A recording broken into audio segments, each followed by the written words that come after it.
Coming up on this episode of Good Teams Win, Great Teams Cover. The Titans had on the roster last Adam Troutman, Lucas Krull, quite jokers.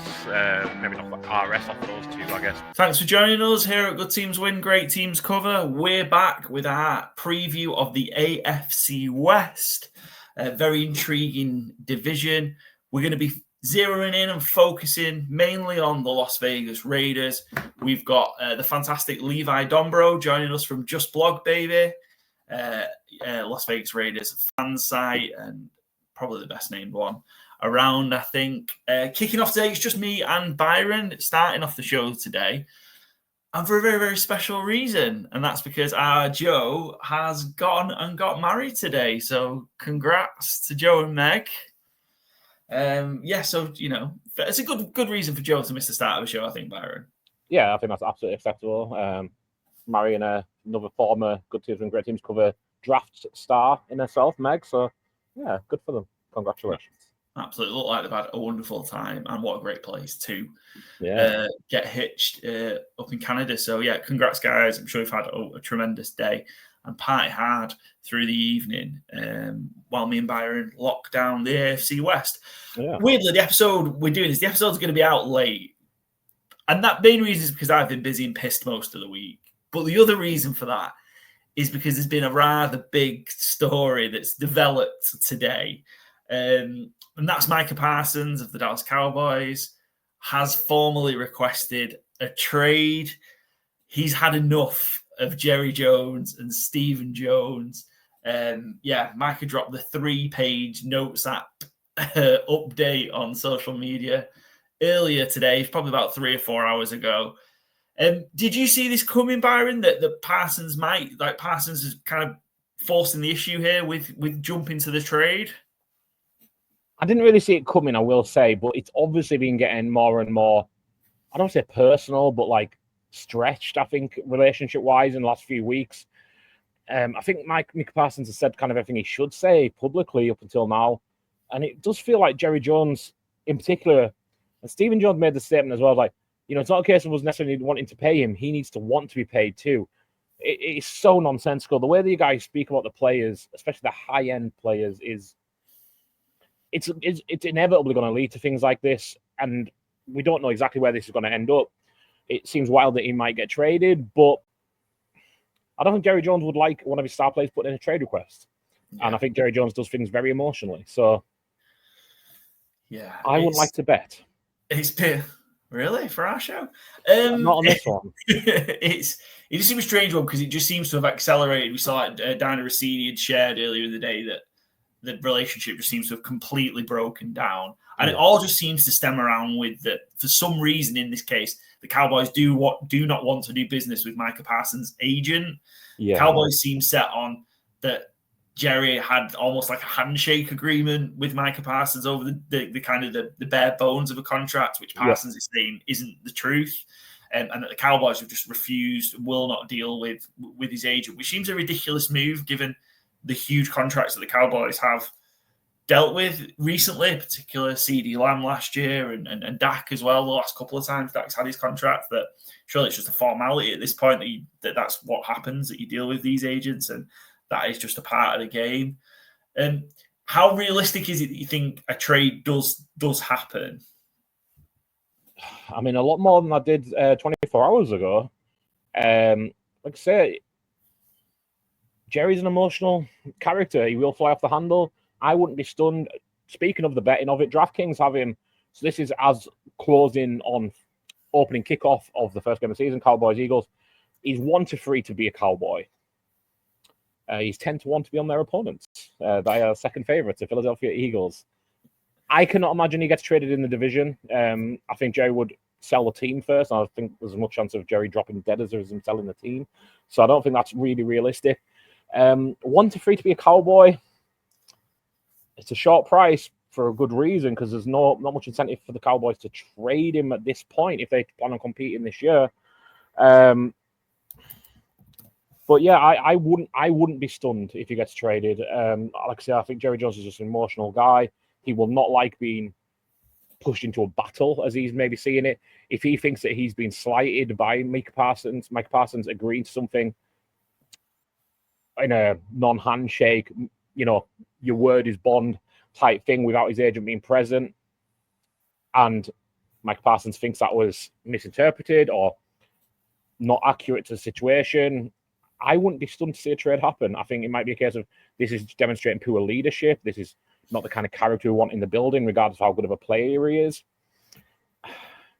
I don't know. I think we've said this over and over in the years we've been doing this podcast alone. Everything Jerry Jones is doing to this team is not in the interest of the team. It is not how you run a team in 2025. Maybe worked in the 90s when you had more power over the players, but it reminds me a little, and it's a little convoluted here, but like Jose Mourinho used to get the absolute best out of his players in, the mid-noughties.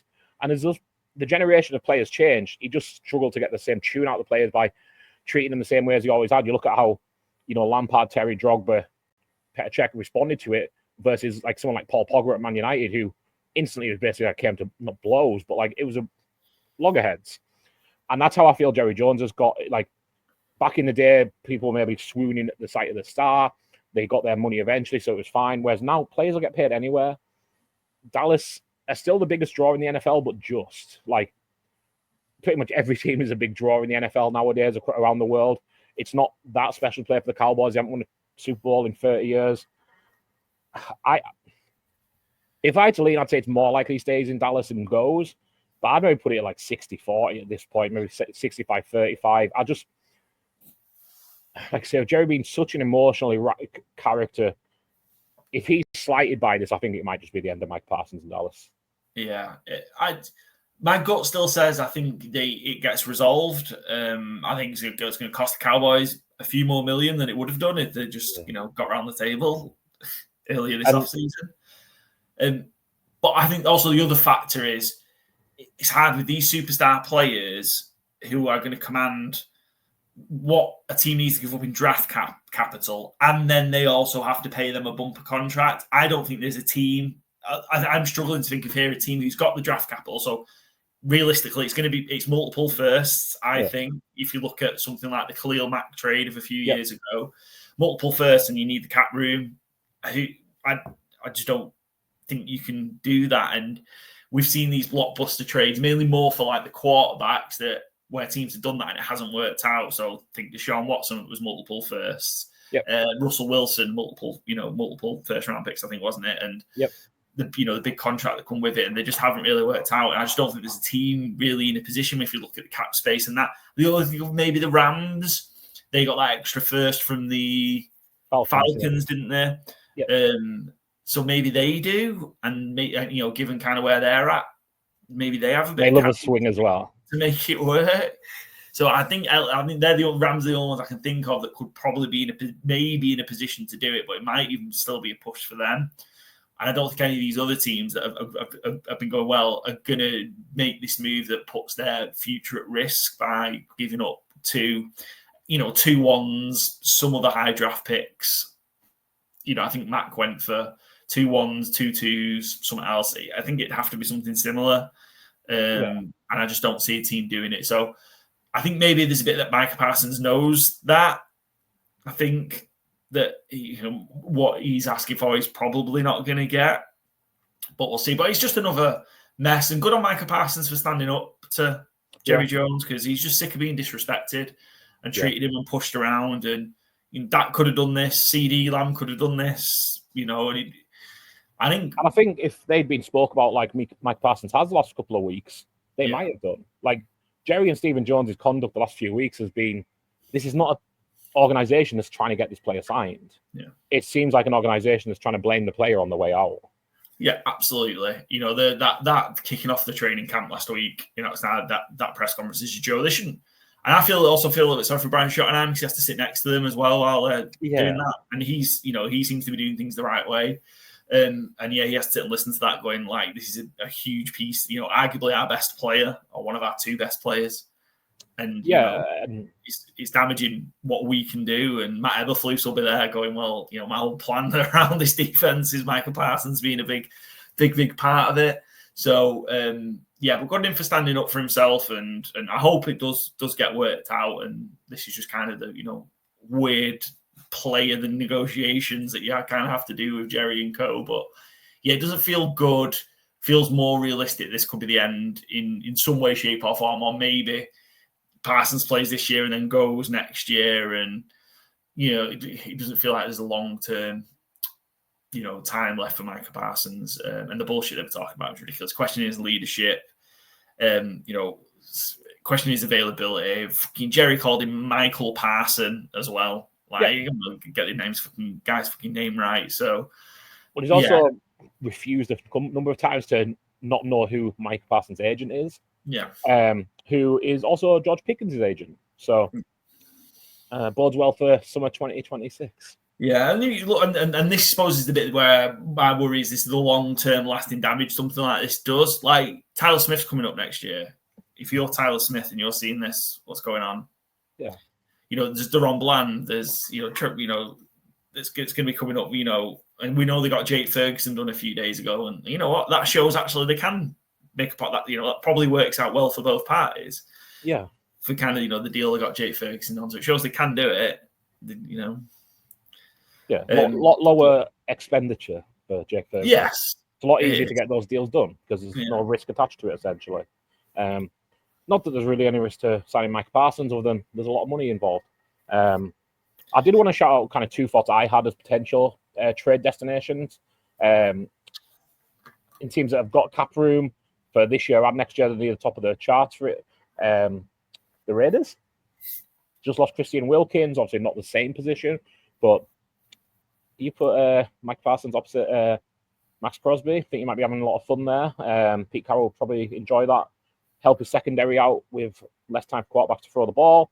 And go work with the aforementioned Khalil Mack. Not the Rams, but go to LA and play the Chargers. Lost Joey Bosa, obviously, in the summer.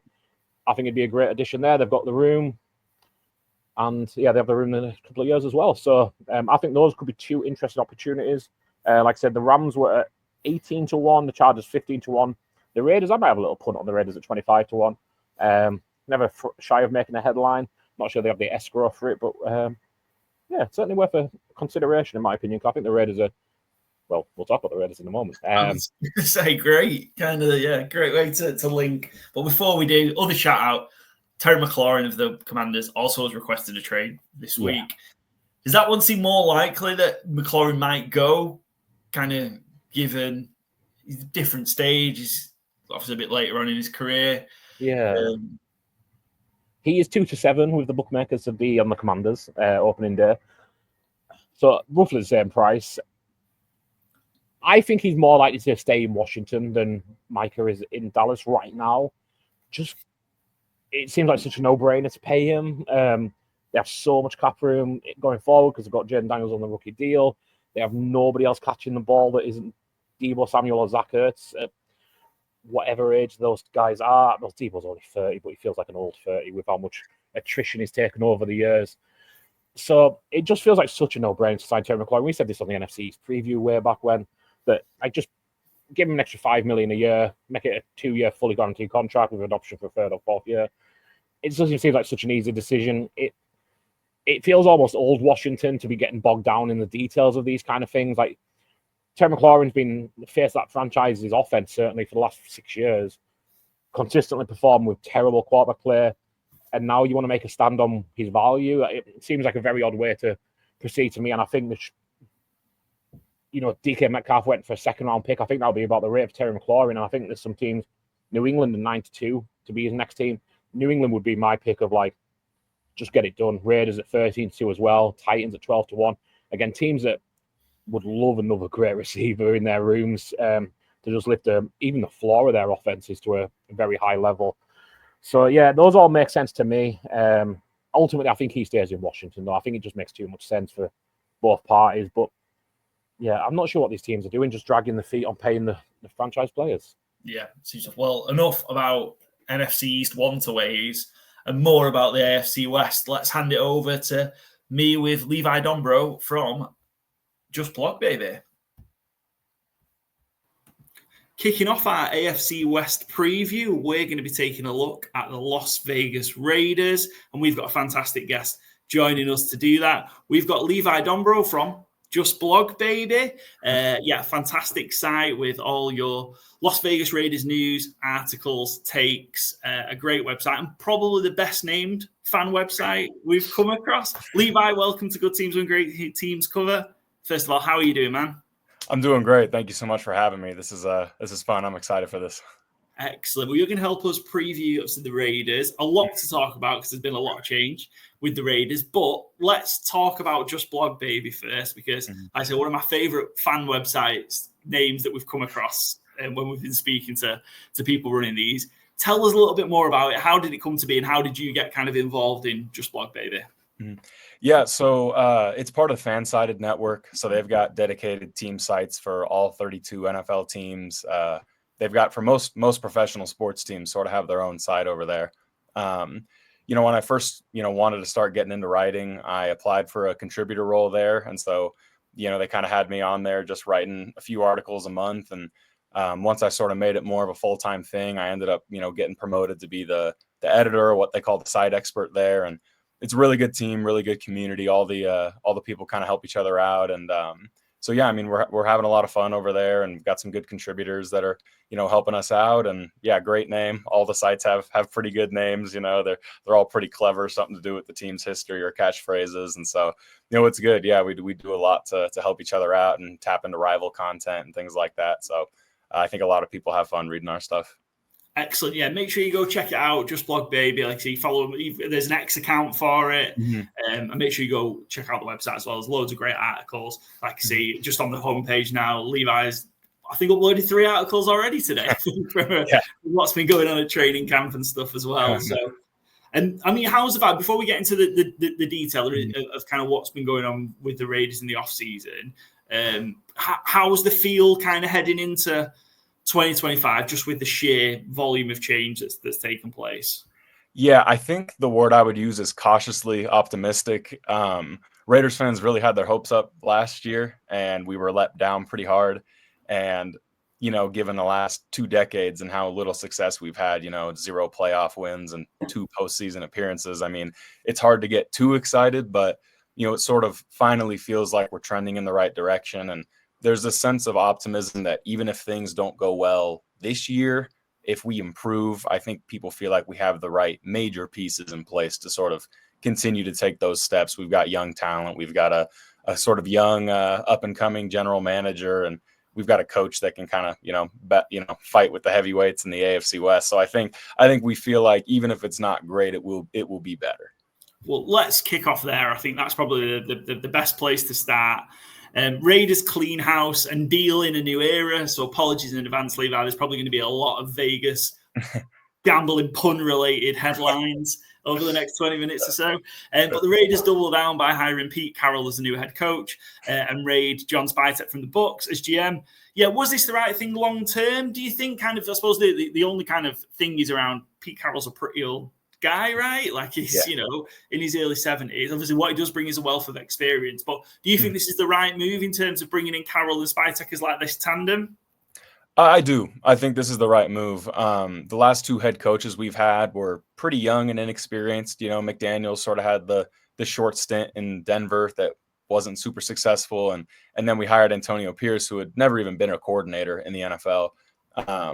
And so I think we did the right thing. We sort of flipped what we had done. We had an experienced general manager with Tom Telesco. And now we're kind of going with a young general manager that comes from a very good front office. I mean, the Buccaneers were always one of the most homegrown teams in the league. They've had tons of success. Spytek was obviously a college teammate of Tom Brady's. And so that connection really paid off for the Raiders. And yeah, Pete Carroll's 73. I get that that's a little bit on the older side, maybe the oldest coach in NFL history, but, he's not out there playing and he seems pretty sharp. And so he's got a 3-year deal with a 4th-year team option. So the team gets to kind of decide for that 4th year. And Spytek's got a 5-year deal. So they're on slightly different timelines where, if Pete Carroll kind of gets this thing going and gets the team trending in the right direction, he may not have to coach for very long and can bring in sort of a successor. And so I think he's the right man for the job. He's just kind of the opposite of what we've had in the last few years. I mean, it's been since John Gruden that we've had like a really experienced guy. And so that was 5 years ago now, 6 years ago that we hired him. So Yeah, and what do you think, I suppose, Pete Carroll's going to bring? Because I suppose you mentioned there kind of the inexperience of McDaniels and Antonio Pierce. I really wanted to work out because he's such a likable character. But yeah, what is it that Carroll's going to bring then? The experience is a given, but how else do you think he's going to go about tackling kind of where the Raiders are? Yeah, so the thing with Pierce was that, he was a great guy. I think a lot of people were cheering for him. He was, experienced as a player, obviously a great player in his day and really connected with the players. But Carroll sort of has the know-how to get the team where they want to go. And so, what he's always been as a developer of talent, he's, been able to get young players, throw them into the mix immediately.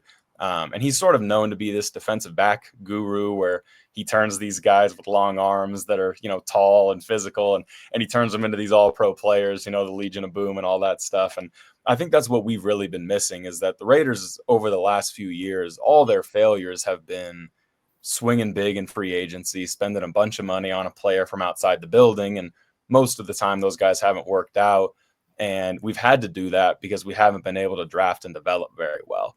And so what SpyTech brings is, being able to spot the talent, the high character, and then Pete Carroll's the one who comes in, and I think he'll be able to take those players with those high-end traits, with that high character, and really make them compete and really, help them improve with technique and, changing the way that they perceive themselves and being more positive and things like that. So. Yeah, you mentioned kind of the difficulties that they've had in drafting. It just felt almost like an endless run of, especially first-round picks that haven't worked out. Surely that ends with Ashton Genty.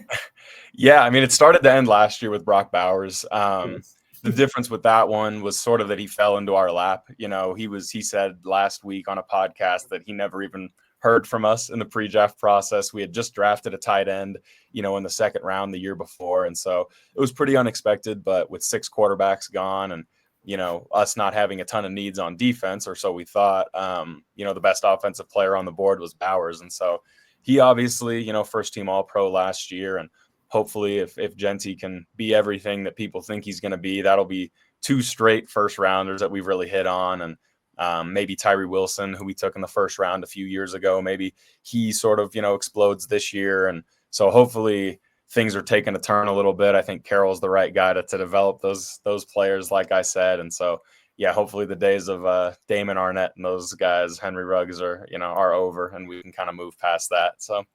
Yeah, for sure. I think, a couple of studs to build around there in Genty and Bowers for sure. Let's talk about the change at quarterback, I guess. So Raiders bet big on Geno. Raiders trade a third rounder to the Seahawks to reunite Geno with Pete Carroll. What will Smith bring? Because we've seen, the kind of almost a bit of a carousel go. It's been Gardner Minshew, it's been Aiden O'Connell, since kind of obviously David Carr. David Carr, Jesus. Derek, I know.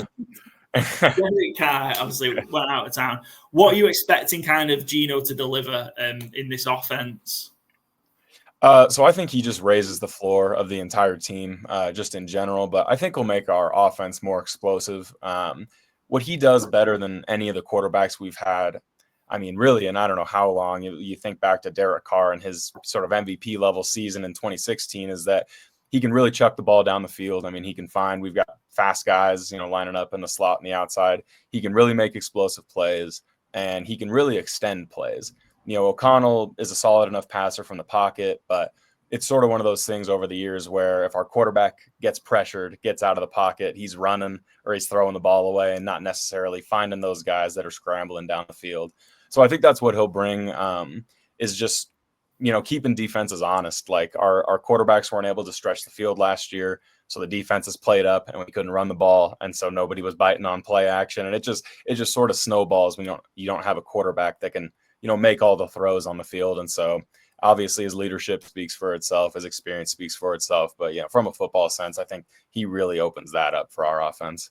Yeah, I certainly had a big bounce back in Seattle, kind of from 2022 onwards. Yeah, Geno, when kind of everybody thought he was lost forever, I think, lost in the ether thing with kind of the disastrous time at the Jets and so on. So yeah, it's been great to kind of see him bounce back and do that. And I'm real interested to see how he does in Raiders, because I think some of those pieces there, and especially we'll talk about the offense in a little bit more detail in the next headline, but some of those pieces like, you can really bring along. I'm really excited to see.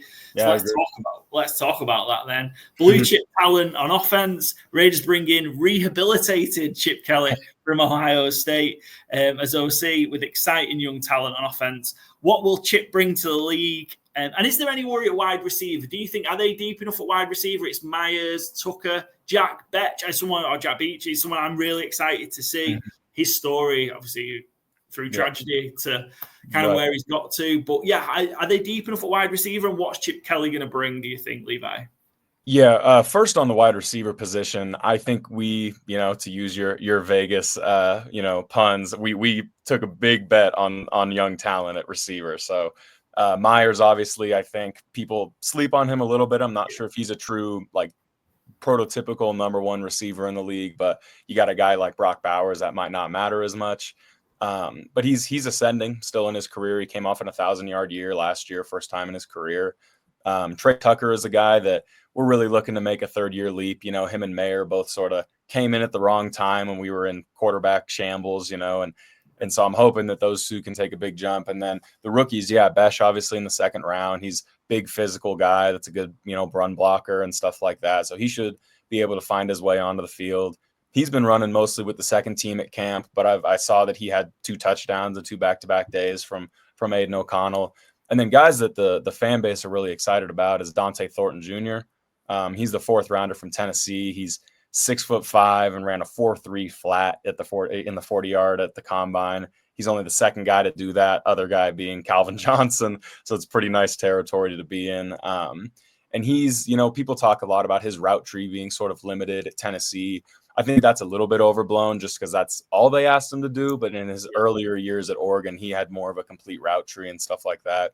And then Tommy Mellott, obviously 6th rounder, QB turned receiver. So there's a lot of, kind of moving pieces and hopes and potential there. And the hope is that Pete Carroll gets those guys there. And so I'm not sure if there's a worry at receiver just because of how strong we are at tight end and we're using Genty as a pass catcher. And, Myers is already sort of established, but I will say that we do need those rookies to play well. That will sort of be a big thing for us.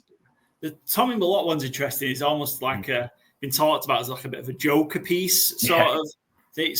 Obviously, with playing at Montana State and playing quarterback, is there a genuine belief he could almost become not like Taysom Hill is for the Saints because Taysom Hill has a lot more size and I think he's bigger than Tommy Mellott. But is there a belief that he can be utilized in similar ways?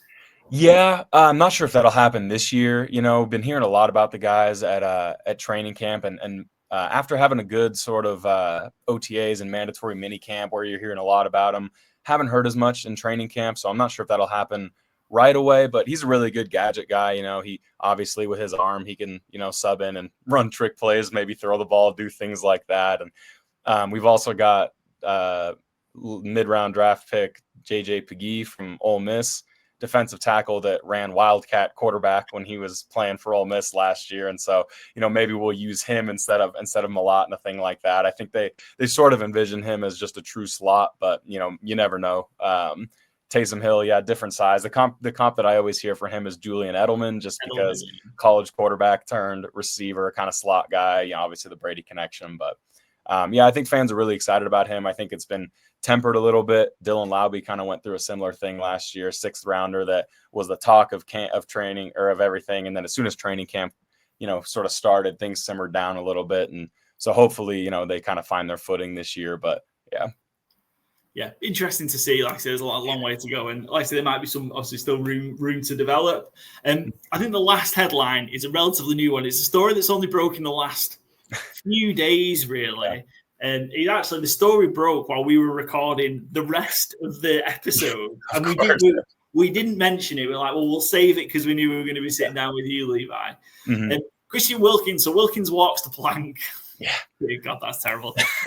Big money signing from a year ago released in a shock move due to, I suppose, disagreement on how to move forward with this foot injury and rehab. Are the Raiders going to end up relying too much on the recently extended Max Crosby? I suppose the first question before we get into kind of the implications for the roster and the D-line, Do you know any more? Is any more come out these last few days? Because I suppose the line was disagreement in how to treat an ongoing injury. I think the Raiders wanted to do surgery, Wilkins not, or the other way around. It seems like more and more is coming out now. Where are we at with kind of what's gone on with Christian Wilkins? Yeah, I mean, initially I thought it was a fake account that was tweeting it out. I couldn't believe it when I first saw it, but yeah, the initial report was that the Raiders wanted him to get surgery, and that him and his camp did not. There was obviously the disagreements about his rehab process, the best way to go about it. But then recently, as recently as this morning, Adam Schefter talked on the Pat McAfee show, and Josina Anderson, they've all been kind of reporting that maybe there were some weird incidents that happened that I don't know the exact details of, and can't necessarily speak to the validity of them. But this is what sort of the big people are reporting now, is that, he might have had a few weird incidents with his teammates that, the team sort of had to get involved and stuff like that. And, maybe that was part of the reason that they were able to, or at least are trying to, avoid his guaranteed money. And so, I mean, that's going to be a long saga. It's going to be a big test, of the new leadership of the NFL Players Association. It's a little bit awkward because he was our NFLPA rep for the team. Okay. And so, we'll see how all of that shakes out. But, that is not going to get resolved anytime soon. And I mean, as soon as we hear something definite, but I mean, it's just sort of a lot of rumors right now about maybe just weird incidents or disagreements, and whatever the combination was, they just felt like it was best to move on. Because it felt like 12 months ago when they were brought Christian Wilkins in, obviously having Wilkins and Crosby on that D line kind of could become really, really, really, really dominant. Mm-hmm. I suppose, where does that leave them in terms of kind of the interior of the defensive line, which obviously where Wilkins did obviously most of his damage? Mm-hmm. Yeah, does that leave them short? Does that leave them maybe short of talent? And how do you think that unit's going to adapt to not having Wilkins? Yeah, it'll be interesting. Last year we sort of signed him as the missing piece. Malcolm Kuntz was coming off a 9-game stretch where he had 8 sacks, and Adam Butler was coming off the best year of his career. And so it definitely sucks to never kind of see all that come together. Wilkins, hurts himself in week 5. Kuntz tears his ACL before the season starts. Crosby misses 5 games. But I think at defensive tackle, we've got the same sort of thing that we have at a lot of other positions, which is young talent that needs to be tapped into. Adam Butler, sort of like Jacoby Myers, I think just like a perennially underrated guy. We re-signed him this offseason. So I think he'll be a surefire starter, and he's what Max Crosby described him as, just like a selfless superstar. He'll eat up double teams and sort of try to let those guys on the edge, eat. And the thing will be who steps up alongside him. There's been a lot of buzz about Jonah Laulu. He's a second-year guy that we picked up off the waiver wire before the season, played in all 17 games for us. Crosby, Patrick Graham, and Pete Carroll, they've all kind of been singing his praises. He's a local Las Vegas kid, so good story too. And Lecky Fotu, 6-year veteran, we signed him this offseason. He's sort of a 3-technique guy, and so he can hopefully provide a little bit of pass rush juice. And we've got a bunch of good downhill linebackers that are good against the run, Landon Roberts and Devin White, Jermaine Pratt. I mean, Jamal Adams now is in the fold there. And so hopefully that helps us on the interior there. If they get past the first line of defense, hopefully it's not too long but before those guys get swallowed up. But yeah, and then young guys, Zachary Carter was solid for us last year. He's a 3 or 4 year veteran that was pretty solid. And then the 2 rookies I talked about, JJ Pegee, he actually plays defense too. He's not just a wildcat guy, and then Tonka Hemingway from South Carolina. He's a little bit of a tweener, a little on the light side to play defensive tackle, so they may move him around. And then the other thought that's been coming up is Tyree Wilson. Is moving him inside, maybe, kind of mixing him in and out, maybe playing him in NASCAR sets where he's on the inside and you want to get more of a pass rush on 3rd down or something like that. And so I don't know, it'll be interesting to see how they do it. They've been doing a good job of just mixing stuff up at camp. And so I'm excited to see what they do. I don't think a veteran signing would really be in play. I think Carroll's really sort of interested in letting the young guys kind of, rock, and said the other day he's interested in playing young players. And so hopefully those guys, can kind of step up and be up to the task, because that would be good for our long-term outlook if we've got a 5th or 6th round defensive tackle or, cheap guys kind of playing well. So the Tyree Wilson, I think what is interesting is I think it's fair to say he's been disappointment so far since he was taken in 2023 from Texas Tech. Yeah. Is there? Do you feel there is that leap to, that he's maybe just been slow to adapt to the NFL, and that there is kind of the physical tools there? Because he's a big guy, he's 6'6", 275. Yeah. Is that it's just someone who's got the physical tools that's taken a while to kind of develop the technique? Yeah, so when he came in, I think we knew he was going to be a little bit of a project. And like I sort of, said earlier, we didn't really have the infrastructure in place to develop him. He also had a foot injury, in his rookie year, which really, hurt him. He didn't get a lot of reps before the season began or anything like that. But, again, this coaching staff should be able to help him take that leap. And, he's so powerful. His arms are so long. He's a really underrated run defender. I know 8 sacks in 2 years is a little bit underwhelming, but you got Crosby playing every snap on one side. You got Malcolm Kuntz sort of emerging on the other side. And Rashawn Gary on Packers, he was kind of a guy that bloomed in his third year. Malcolm Kuntz bloomed in his third year. And so, I'm hoping that if they can kind of move him around and utilize him in the right way, he can use his sort of, his prowess against the run when he's on the inside and get after the quarterback on the outside. So I'm hoping that he takes the leap.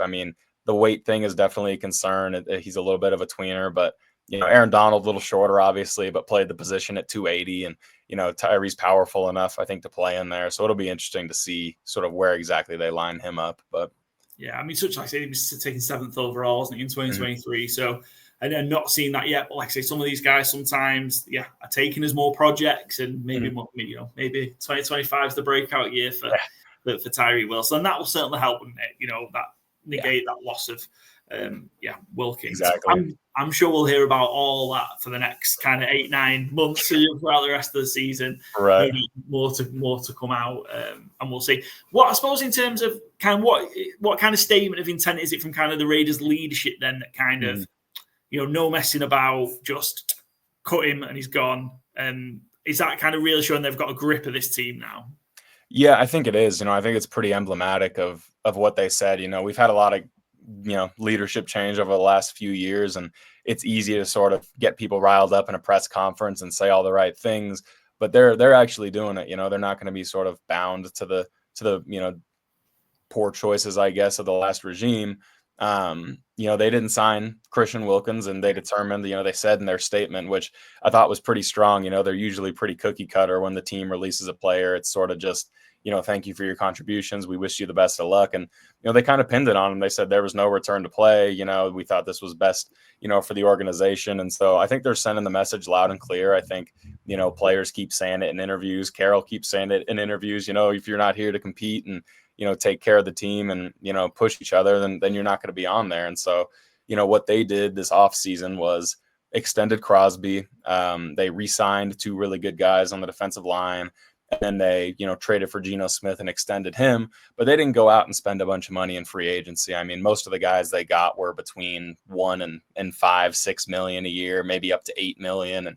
And so they're really investing in just, building, this team the right way through the draft, the way that every successful team in the NFL kind of does, other than the Rams that one year where they kind of, bought and traded their way to a Super Bowl. But, I think that they're actually implementing the things that they say. And when your, actions match your words, that's the ultimate message to the team and the fan base. So, yeah, excellent. Cool. Let's have a look then at just some more of the, I suppose, roster changes or the free agency draft picks. We've talked about a lot of those free agent pieces already, I suppose. Bobby Spillane was a big kind of loss. I'm a big fan of Robert Spillane. And he's gone off to the Patriots. But I suppose kind of out of that draft, how did you kind of feel from a draft perspective it went in terms of restocking the shelves with kind of the talent? And was there kind of a clear trend of the type of player they went for, you feel, Levi? Yeah. I felt good about our offseason, acquisitions. It obviously hurts to lose, good players, Hobbs, Spillane, Merrick, sort of those guys. But, it's a new era, and, we can't be too attached to players that were part of a 4-win roster last season. It sucks. It's the nature of the NFL. But I felt really good about our draft class. They kept emphasizing high character players that, had upside and wanted to compete. And, the last few years you sort of hear like, all right, this guy had this concern, but they're looking, past it, or we think, he did this in college, but we think he can sort of recover from it. And, this is all just guys that, no track records, no character concerns or anything like that. It's just a talented class with upside. I mean, all these guys have some sort of high-end trait that they're tapping into. And so I feel really good about it. We didn't necessarily get like a one-to-one replacement in the draft for every player that we lost, but I think we found a few upgrades, and I think we'll be better off for it in the near future. Yeah, and I think we'll spend a little bit more time talking about the first round pick, because feel deserved. Obviously, Gentry, possibly any other year, wins the Heisman Trophy for what he achieved at Boise State. Putting up kind of numbers we haven't really seen since in college. Maybe Barry Sanders. There's been a couple of others, I think, that have kind of had those. Maybe a couple of the Wisconsin running backs maybe had kind of those big monster seasons. Yeah, is there? We saw Brock Bowers, smash rookie records last year. Yeah, are some of these rookie rushing records in danger with Ashton Gentry around? I think they are. I don't want to expect too much from him, but Carroll has mentioned that he wants to not necessarily do a committee approach, but he's said we're going to use our running backs. I think they want to be careful with his workload just because, they want to ease him in. They don't want to give him, 300 carries as a rookie or whatever it is. But I think what they're going to do is that maybe his rushing yards might not be as staggering as people expect, because I think they're really going to use him a lot in the passing game as well. I mean, that's sort of an underrated aspect of his game.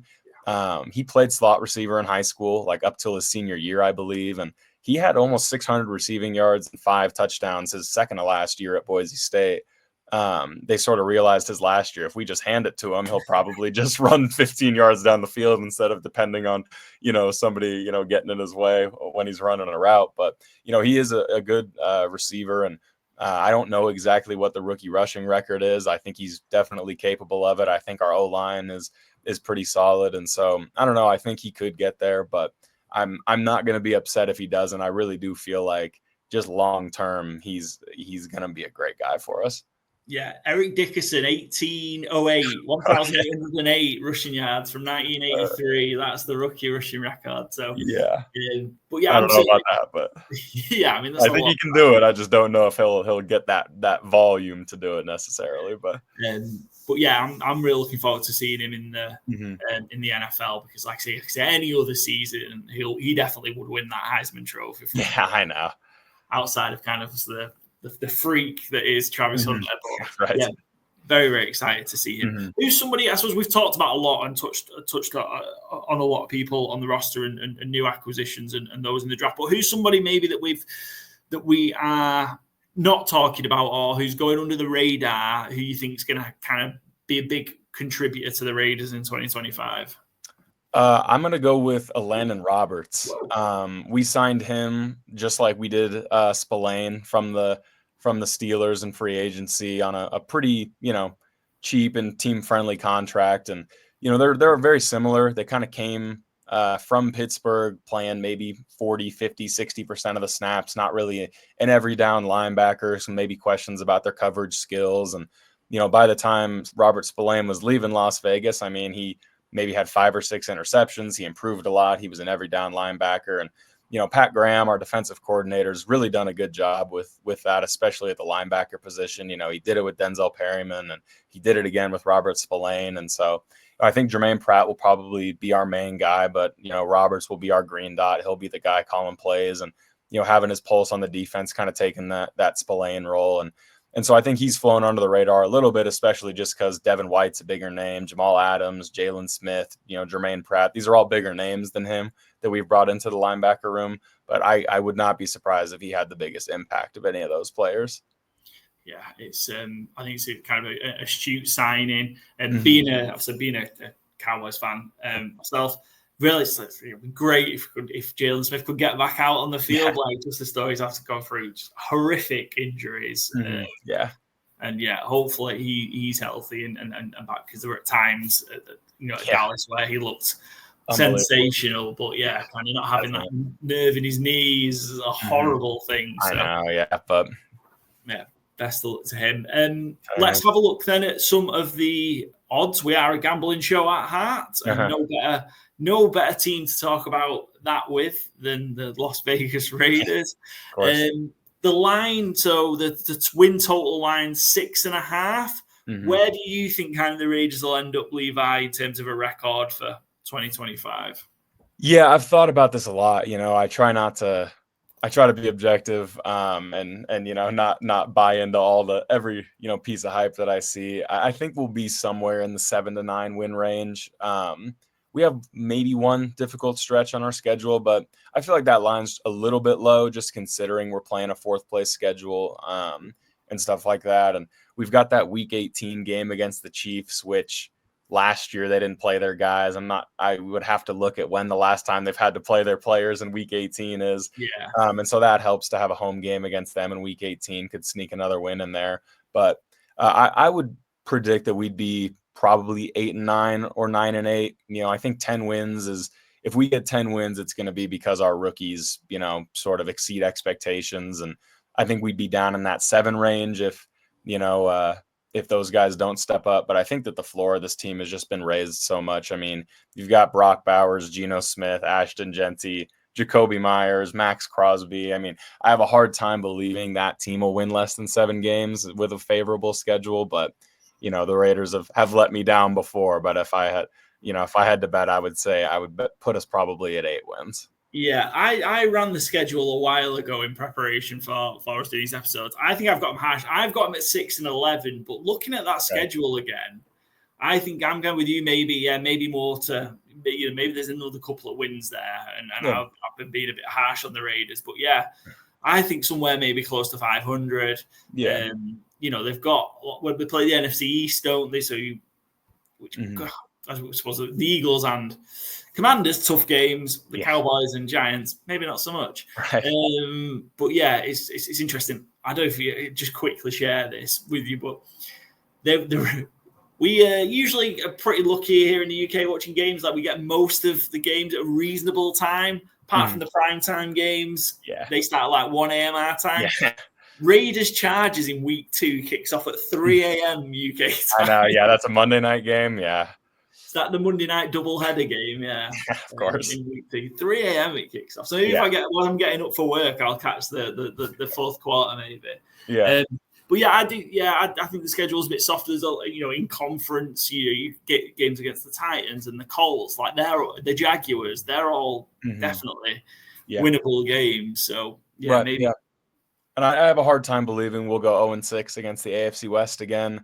I mean, that was pretty brutal. And, we had beaten the Broncos 8 straight times before last year. And I mean, we were one botched snap away from beating the Chiefs, even with how bad we were last year, and a few snaps away from beating the Falcons. And so, I mean, we lost surprisingly like a handful of 1-possession games last year. And so hopefully that flips, and with an improved roster and coach. And I mean, week 1 against the Chargers, we punted on their side of the field with like 4 minutes left, down a score or something like that. It's like the first time in history that somebody had done that. I don't think Pete Carroll's going to do things like that. And so I'm hopeful that, those sort of close games flip this year. And I would be pretty shocked if we were below 7 wins. I think that's sort of 7 to 10 is like floor ceiling kind of thing. Yeah, no, it's a good shout. We particularly, we're big fans, and our review shows of coaches punting in plus territory get dug out on our show. It's insane. Yeah. It never ends well, but crazy decisions. Maybe that's when they should have known. Maybe Antonio Pierce wasn't cut out for. That was a tough pill to swallow in week 1, and then we responded with a good win in week 2, and then kind of got our butts handed to us at home by the Panthers, and it was like, all right, this might be over before it even started, So that's fair. Let's have odds to make the playoffs then. So given the win line at 6.5, just 16-5. So apologies if the odds appear in a strange way as well, Levi. 16-5 or just over. Just over 3 to plus 300, and then no 9-2 on. So is there a path? Do you think there is a path that the Raiders can kind of? I think winning the division is probably out of the question until the Chiefs implode. Yeah, right. Is there a path to a wild card spot here for the Raiders? Yeah, I think there is. It's hard in the AFC. You got teams like the Bengals not making the playoffs last year. It's brutal in there. But the team that I keep looking at is the Chargers. I would be surprised if they take a step back. Maybe this is my bias speaking, but the Broncos played at a pretty unbelievable turnover margin last year and gave Bo Nix sort of unbelievable field position at so many points. And they barely snuck in because they played the Chiefs backups in week 18. And so I wouldn't be surprised if those teams maybe aren't not playoff team, but win a game or two less. I think 10 wins is probably going to be what gets us in.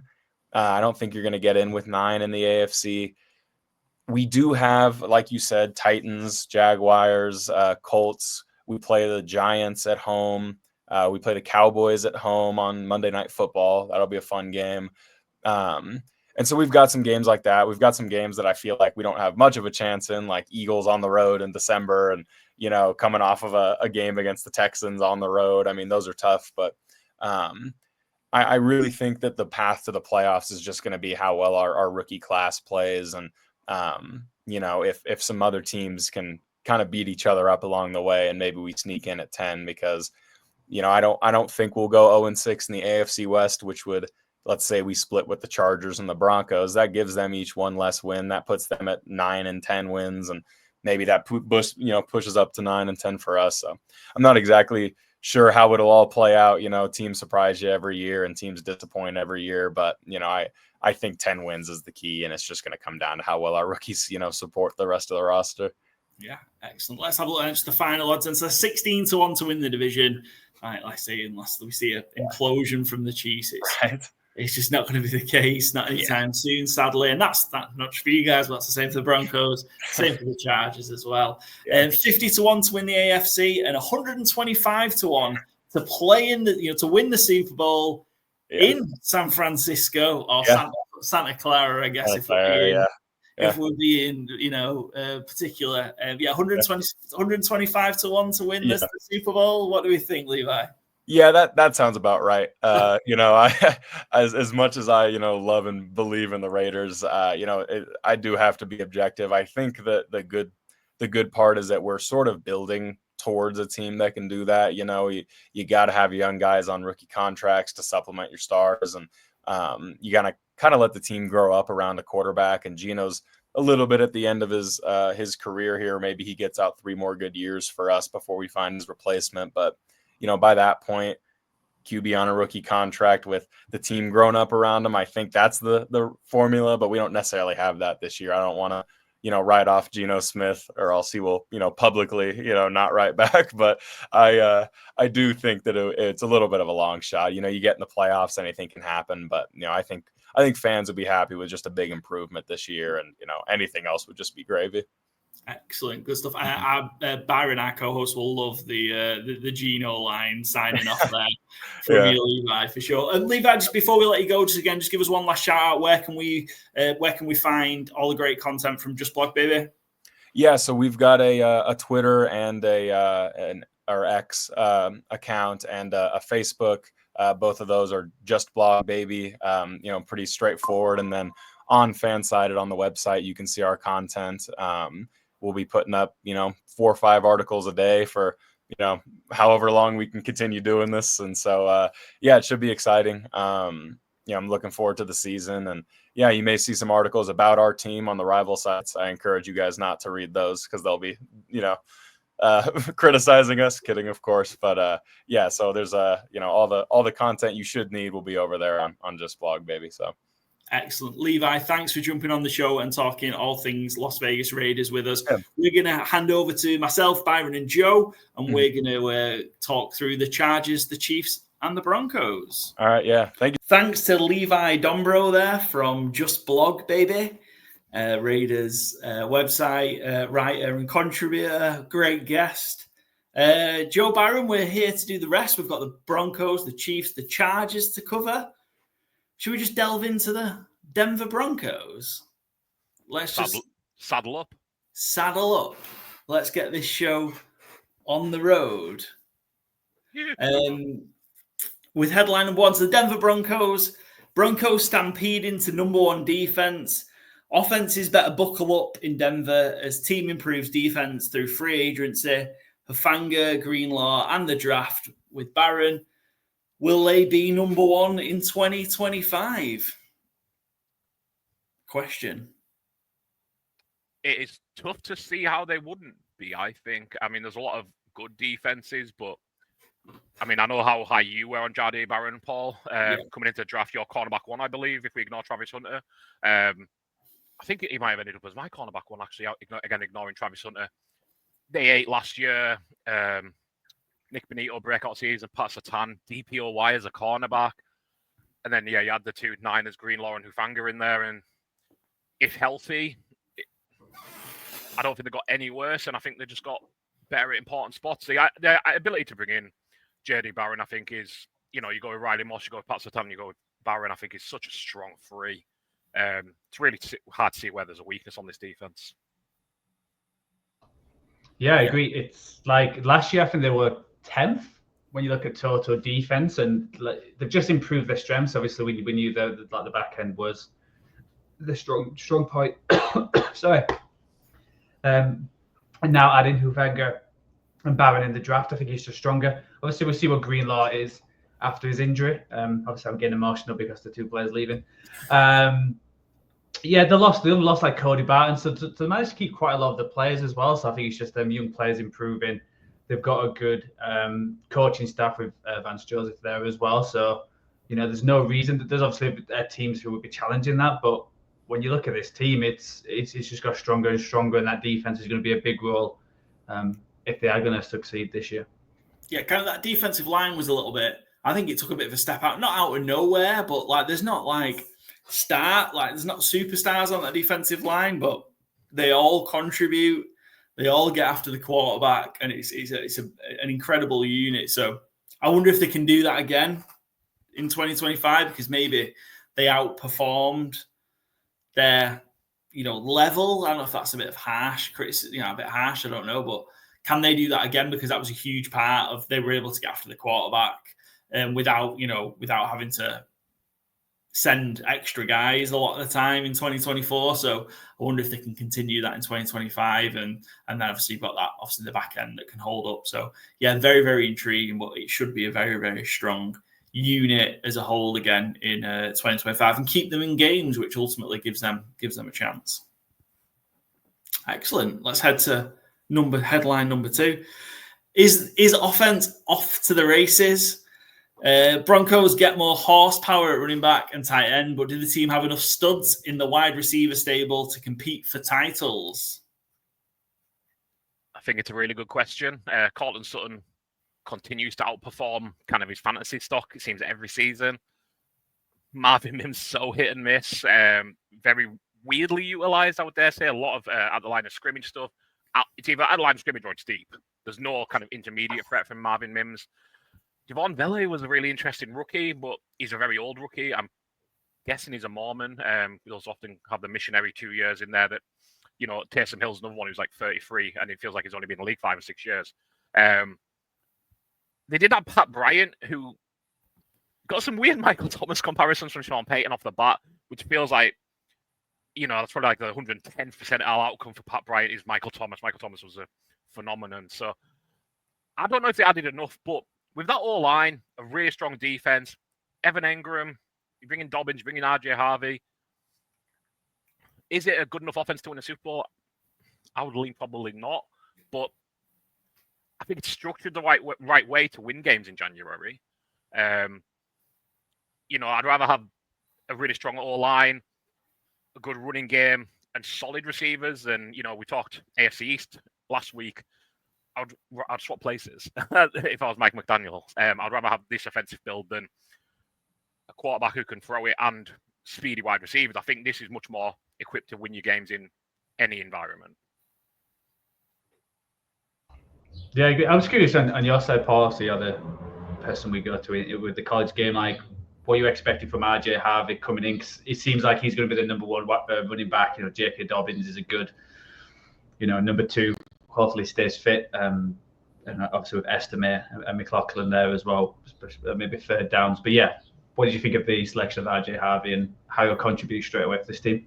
Yeah, I think he will, just because I think there's just this, not unique way, but Sean Payton has a way of using his running backs and just being massive in the receiving game, which we didn't really see a lot from RJ Harvey last year. I think maybe a couple of games early in his season at UCF. But apart from that, down the stretch, we didn't see it. But he definitely does have the ability. He was almost treated as a bit of a bell cow at times for UCF last year, which his size, his profile is 5'8", 200 pounds. Doesn't really fit that kind of role, but I think that shows he's quite adaptable, and I think he'll be able to do whatever Sean Payton wants him to do. I think we've seen, don't we, and there's some stats around how Sean Payton's used his running backs in terms of, you're expecting to see 60-plus targets. I don't know if we're going to see that from RJ Harvey, just because I think he had 20 receptions and 30 targets last year for UCF. So it would seem strange to jump to the NFL and suddenly become that would be a role that just suddenly leaps as a running back. But Sean Payton isn't a run-of-the-mill coach, and he's not very conventional when it comes to how he uses his running back. So we'll see. I'm very excited to see him, though, because he certainly has a ability to hit the home run, so to speak, of just, find the end zone no matter how far out he is. So, I think he's been kind of a trendy pickup in fantasy circles. I think I'm certainly on him in a couple of drafts. I've no doubt Byron is as well. But, we'll see how he goes. But Sean Payton fooled us a little bit at times when it came to his use of running backs last season. So is there the possibility of that happening again with RJ Harvey, with the hype being on? He's a real kind of, savvy hipster fantasy selection. And then Sean Payton might just pull the rug out from under as well.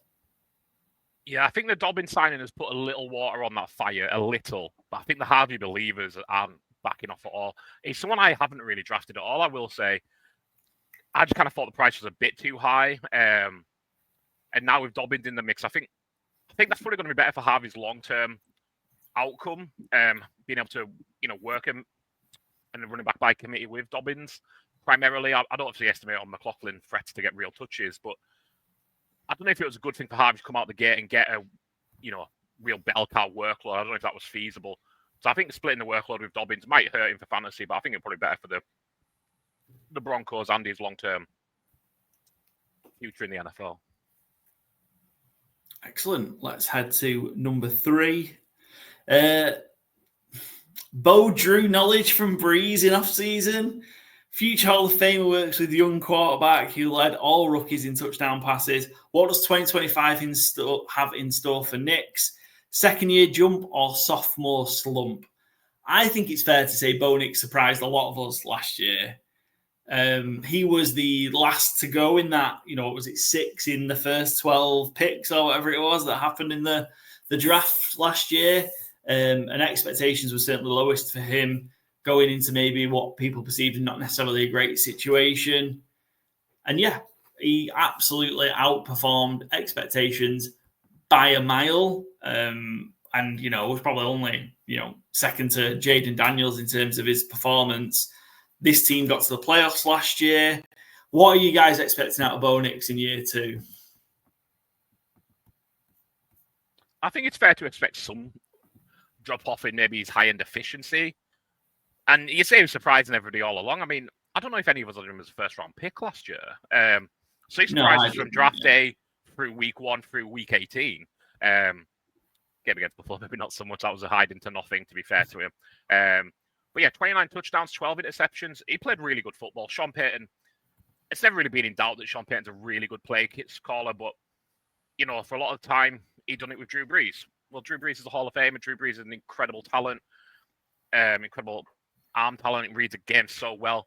Bo Nix did come in as an older rookie, but nobody expected him to hit the ground running like he did. 10 wins. Some people saying Broncos would have one of the worst records in football. Last year because of so little faith in that passing game, so little faith in Bo Nix. And the running game didn't really help them out last year. Javonte Williams was their leading rusher, but it wasn't pretty. So I think there probably will be some drop off, but I don't think he's going to collapse. I think Sean Payton will have that all line schemed up so well. The talent is improved from last year. That I don't think there's a bottoming out situation. I think he's going to be absolutely competent at the very least. Yeah, I think it's a big gear because obviously now teams have got a year's worth of tape on him, so it's how he counteracts that. It feels like he could go one or two ways. Where I'm not saying he is this player, but Mac Jones after his first year got drafted similar in the draft, like mid-teens, and then suddenly had that first good year, and we were all sitting here if we were doing the pod at that point, we'd be like, oh no, the Patriots have got the quarterback again. They're set for the next few, for the next decade or so. And yeah, as a 49ers fan who was heavily linked with Mac Jones during that draft, it was like, oh, have we made a huge error? And then suddenly he just dropped off. So you hope that doesn't happen for Bo Nix, and yeah, he has a better time this year. But yeah, it's definitely a huge year. And can he? I don't think he's going to get to near Drew Brees, but is he that kind of player where he's a solid starter to great starter the next decade or so for the Broncos, because they don't want to go looking for a quarterback again after not having one since Peyton. It's true, and we'll get to, I suppose, my thoughts on the Broncos when we get to the win total. But I think he'll be okay. I think he got a bit of the NFL isn't. There's no, I suppose, easy induction into the NFL, but their schedule was pretty kind last year, I would say, and that kind of allowed him to get going, and which helps. And that's not a knock on Bo, right? Like, he doesn't choose the games, right? Those are dictated by how the Broncos finished the year before and the rotation of the divisions. But I think that helped. I think it might actually be a bit more difficult for him this year because they're playing what I see is much more difficult defenses. So we might see more of those playoff games against Buffalo than we did, when they were racking up the score on Cleveland last year, for example, and other teams. So I think that's where I'm at with Bo. Doesn't mean he's going to be bad, but I think he might struggle a bit. Headline number 4 for the Denver Broncos. Sky's the limit at Mile High Stadium. With an excellent offseason so far, how likely the Broncos from taking over the AFC West reigns from the Chiefs? I think I just shared my thoughts on that. What do you guys think? I think it's tough because I kind of fully agree with what you've just said, Paul. I think the team on paper has probably got better, but the schedule is tougher. We'll get to the actual win-loss numbers, I guess, when we get to that part of the preview here. But I don't have them taking the division, but I don't think that's necessarily an indictment on them not making a jump or not being a good team anymore. It's just tough the Chiefs are the king of the division for a reason. I think if you were to look on paper, you'd probably say the Chiefs have got a better overall roster, better overall coaching, and that's a tough line because, the Broncos, again, aren't dummies and not nobodies. But yeah, I still have the Broncos finishing 3rd in the division. We'll give a little sneak peek on that one. Yeah, so it's just so tricky, like, coming up with these headlines. There wasn't much happening with a lot of these teams. So especially the AFC West, there wasn't any big changes except for one of the teams we talked about with our guests. So it's, it was just trying to think, because, as sooner or later, someone's got to challenge this Chiefs team. They are aging, and we'll be talking about them later. And it feels like the Broncos and the Chargers are the teams to do that. And, if not now, when? We've mentioned that they could improve in the wide receiver area, but everywhere else is pretty solid. So I'm curious if they'll have to. I think it's just running them close. I think it feels like the Chiefs have been fairly safe and comfortable with that winning the AFC West. So at least getting them sweating in week 15, 16 and trying to keep close to them and winning it in them big games and, beating the Chiefs would be a success. So, I think they could do it. It's a possibility. It's not like it was in years past when you were like, oh, the Chiefs are going to run away with this. I'll put all my money on it, but it's not highly likely. Yeah. I noticed you rejected my choice of 4th headline. Will Marvin Mims be a 3-time All-Pro in his 3rd NFL season? That one got scrapped, I see. Because it's so obvious he will be. Yeah, of course. Yeah, there's no point talking about. Yeah, no discussion. Yeah, fair. There's no discussion. Excellent. Well, let's have a look at the key transactions for the Denver Broncos. Ins and outs. I mean, I suppose we've talked about some of them already, but is there anybody there who's going to make a big difference? I'm particularly excited for how the Broncos, and in particular Sean Payton, is going to use Evan Ingram.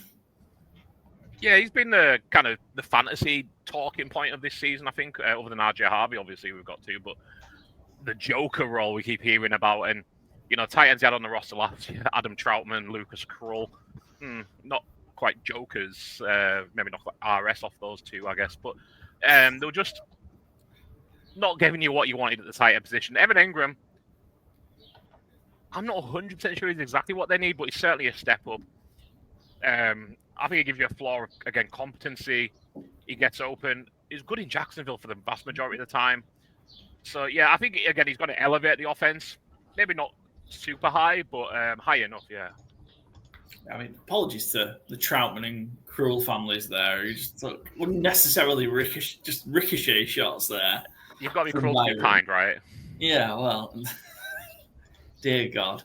Joe, any thoughts on Broncos that might surprise us, or any that are going under the radar?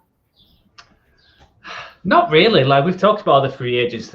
They were the main 4 players they brought in. There wasn't really anyone else. And, you know, and you look at the losses, it's not crazy. And I think it's just one of them teams where they've got their, you know, starting 11 on both sides set. And a lot of these, I can't see a lot of these young players. They're not going to be. Obviously, Byron, we've talked about Harvey, but the rest, we'll see how much game time they're playing. It might be a year or two down the line. Obviously, Crawshaw, we'll give a punter a shout out. Obviously, he could be a big player in Denver there with the thin air up there. He could be one of the standout punters of the year. If you wanted one player from me. Excellent. Kickers and punters are people too. We didn't show any special teams love in our 5 years time draft, I guess. So time to shout them out in the rest of the division previews. Excellent. Well, let's have a look then at the win totals, or the win total line for the Denver Broncos. Over under 9.5. I thought this was a tad high. I only got sort of 10 wins last year, which will tell you where I sit, because I'm on the under. I've got the Broncos. I've got them 6-11, which might be a bit harsh, but I think it's a much tougher schedule. They had the benefit of getting 4 wins from the NFC South last year. They play the NFC East this year. And then their other game is against the Packers. It's so instantly it's a lot tougher, you know, than whatever we think of the Giants and the Cowboys. I think they're better than, you know, the Giants might be good, not necessarily win games. Cowboys are better than any of the NFC South teams, I'd suggest. Yeah. Eagles and Commander, it's just a much tougher schedule. Just looking at that, never mind then the extra that they have to play in the AFC. Yeah, I actually have them at 9-8. I had them at 10-7, 9-8. I was kind of torn on it. I've settled on 9-8. It's going 3-3 in the division. I think I have everybody going 3-3 in the division. I'll just kind of win your home games, lose your road games. They're all 3 really good. Well, we've talked about Raiders. They're all 3 really interesting teams, and I think the top 3 teams are all really good teams. They're all really well balanced teams. So yeah, I have everyone in the division going 3-3 as a bit of a cop out.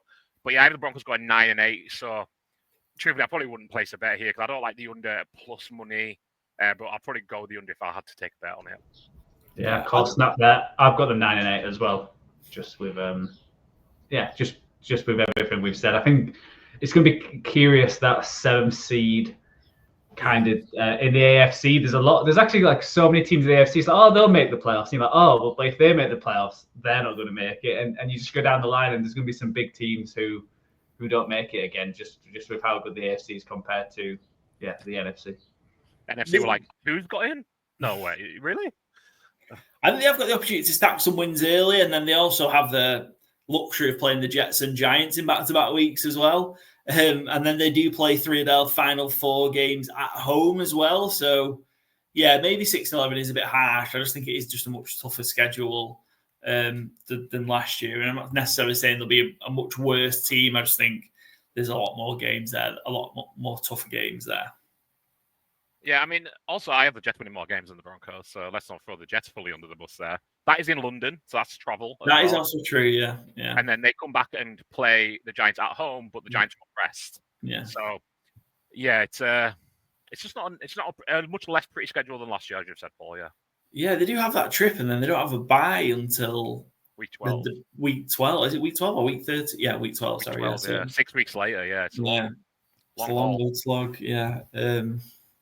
Cool. Excellent. Right, let's have a look then to make the playoffs. I guess they're favoured slightly to make the playoffs. 10-13 to make the playoffs if they're around 9 and 10 wins. And nowhere do you think they? I mean, I'm guessing you two, obviously, with that, you don't have them to win the division. Have you got them sneaking in as a wildcard team? I don't. I do. Oh, there you go. I've got 9 and 8 sneaking into the division, into the wildcard game as one of the 6-7 seeds. So, yeah, I probably wouldn't put money on it, just like similar to the other one, where being just under evens and being on like such a tightrope, it might come down to, strength of schedule and head-to-heads and all that kind of stuff. So, yeah, but I do have them making the playoffs in my prediction. Excellent. Let's have a look at odds for division conference. So they're 3-1 to win the division, 14-1 to win the AFC, and 28-1 to win the. I think 28-1 to win the Super Bowl is. I think that's a bit short. Yeah, you'd be surprised if they won the Super Bowl. Like, I mean, 28-1. Yeah, exactly. So like 28-1 shouldn't be like. I agree, it should be longer ultimately. I do like I say, I like the structure of the team. I just don't think they quite have enough offensively to be worrying about the Super Bowl. They're 12. Yeah, I was going to say it was weird how the odds have changed, because when I first did this slides, they were 20. I think it was like 20-1 or 21-1, and they had the same odds as the Chargers for the conference, but a bigger difference in the Super Bowl. So it's gone to 28-1. So unless someone just typed it in wrong on Bet365 a week ago, and people were getting worse odds, but it makes sense where they actually sit at 28-1 compared to the remaining teams. So yeah, we've had a slight change in our favourites as well, because the Ravens now are favourites to win the Super Bowl after it being a 3-way run with the Bills and the Eagles. But maybe we'll get to that when we talk about the Chiefs. 20-1 is short for me. Like, if they won a playoff game, that'd be a great season. Yeah, I think give them where they're at, where they are. Excellent, Joe. Which team is next? I forgot the order. The Los Angeles Chargers. Let me get the Chargers depth chart up because I've got the Chiefs one up. The Chargers. LA's D-line just got rewired. Khalil Mack re-signs a 1-year deal, but Chargers release long-time D. Bosa and lose Poona Ford in free agency. Can Minter make this D shine again? They are not easy to say, these headlines. Poona might not be the main part of this headline. I really think Poona Ford is a huge, huge loss for the Chargers. And I mean, he's not really gone anywhere because he signed for the Rams, but it's a massive loss for this Chargers team, I think. Yeah, he certainly could be. I've got Terry Tart playing tackle this year, I guess, in his stead. But yeah, he's big loss in all ways, really. Big man. And huge presence on that D-line, certainly, yeah. Joey Bosa, I think, has been so hot and cold that they can work around it more. But yeah, I do think Big Poona is going to be a big miss.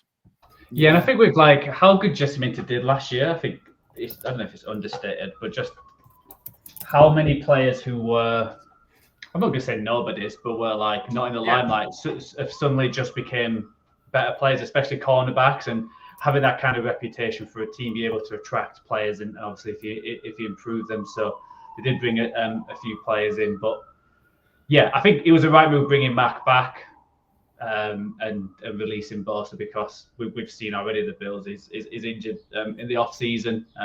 Poona Ford is a big miss, but I think they do need this defense to step up, because that was actually a big plus last year, where again we weren't expecting that defense to be as good as it was. So they're hoping for the same again.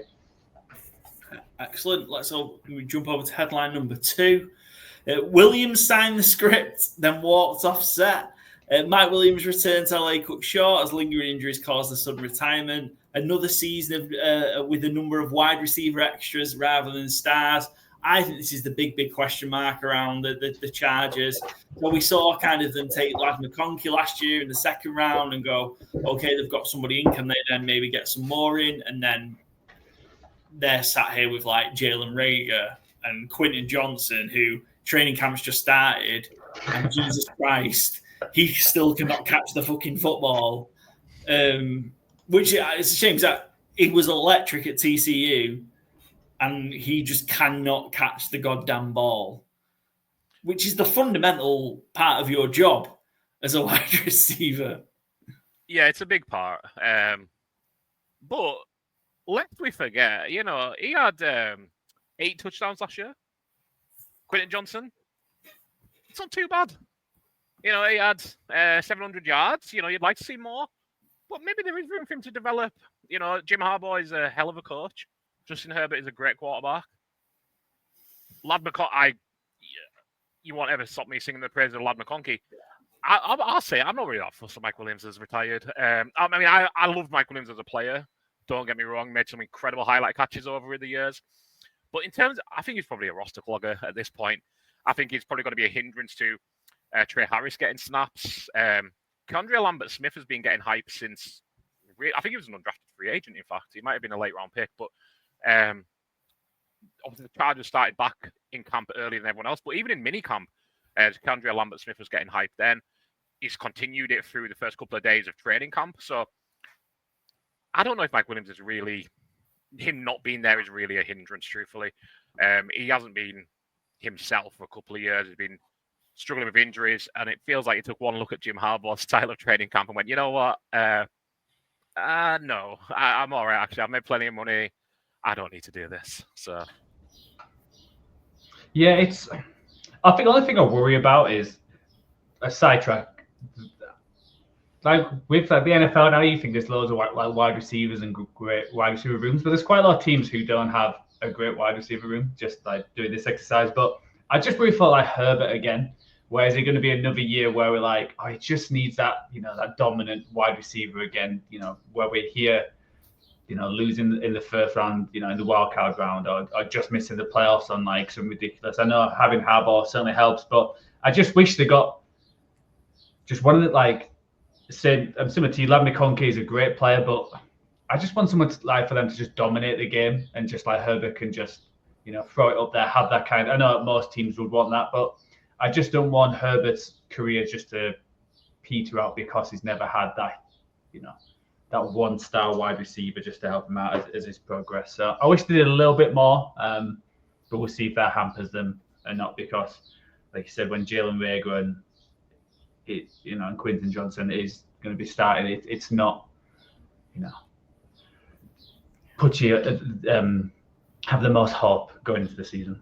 Yeah, I mean, we are this is Justin Herbert's heading into year 6 now. And what have we seen? We've got to the playoffs twice, beat in the wild card round twice. Is that, yeah? Yeah, once famously with a 27 or 28 point lead. Who can remember? That's the kind of thing you'd ask someone to recall it an instant, certainly. But yeah, if anything, a great mastermind question. If anything, a ridiculous mastermind question.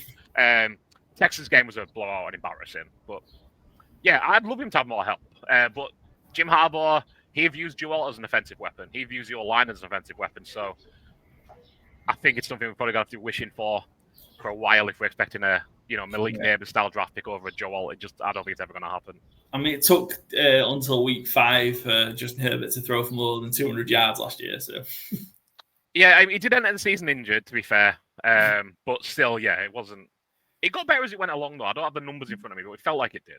It did, but he also only threw 3 interceptions all year as well. So, all regular season, they threw 4 in the wildcard. In the first 10 minutes, it felt like, yeah. And the wildcard game against the Texans. Anyway, moving on to headline number 3. Bolts are plugged into the ground game. What we expect from a Jim Harbaugh team may come to light as new running back room powered up and Becton plugged in. How electric can the run game be? How electric can the run game be? I suppose in the backfield, we've got one-eyed Najee and Omarion Hampton. How are we expecting kind of that to go? Well, I mean, Omarion Hampton was a huge target for me in fantasy, and it's annoying that Najee blown his face off or whatever he's done to himself. This eye thing is ridiculous. He's probably going to be ready for week 1, but it's a superficial injury. Those two things don't add up. He should be ready for training camp if it's a superficial injury, or he might not be ready for week 1. Make your mind up here. I think the Chargers are maybe want to see how Omarion Hampton looks, because I imagine Najee Harris's contract is voidable, because that doesn't sound like a football injury to me. That sounds like you acting like a fool injury to me. So if Omarion Hampton looks like I expect Omarion Hampton to look, which is elite behind that offensive line, I think Najee might be getting cut. That maybe is a hot take. We'll see. But I dare say you can probably pick up a Najee-style running back at the cut deadline, because to me, Najee Harris is kind of the definition of a plodder, and I have a great fact for you. Would you like a fact? Love a fact. Najee Harris is one of only 6 players in the history of the league to have had 1,097 attempts. That's the exact number Najee Harris has had, just for that's a reason. To have never had a 40-yard carry. Longest carry is 37 yards, yeah. Only one of the other players was after 1986, and none of them played this century. 4 of those are fullbacks.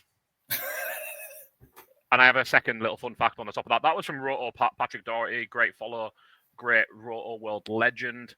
I followed that up with a bomb tweet of my own, if I do say so myself. Joe Flacco has a longer career rush than Najee Harris does. Joe Flacco's second rush of his career was for 38 yards, touchdown, against the Cincinnati Bengals back in 2004. And was it 2004? 08 maybe. Yeah, I feel 08, yeah. Yeah. Najee Harris, career long, as you just mentioned, is 37 yards. Najee Harris is a plodder.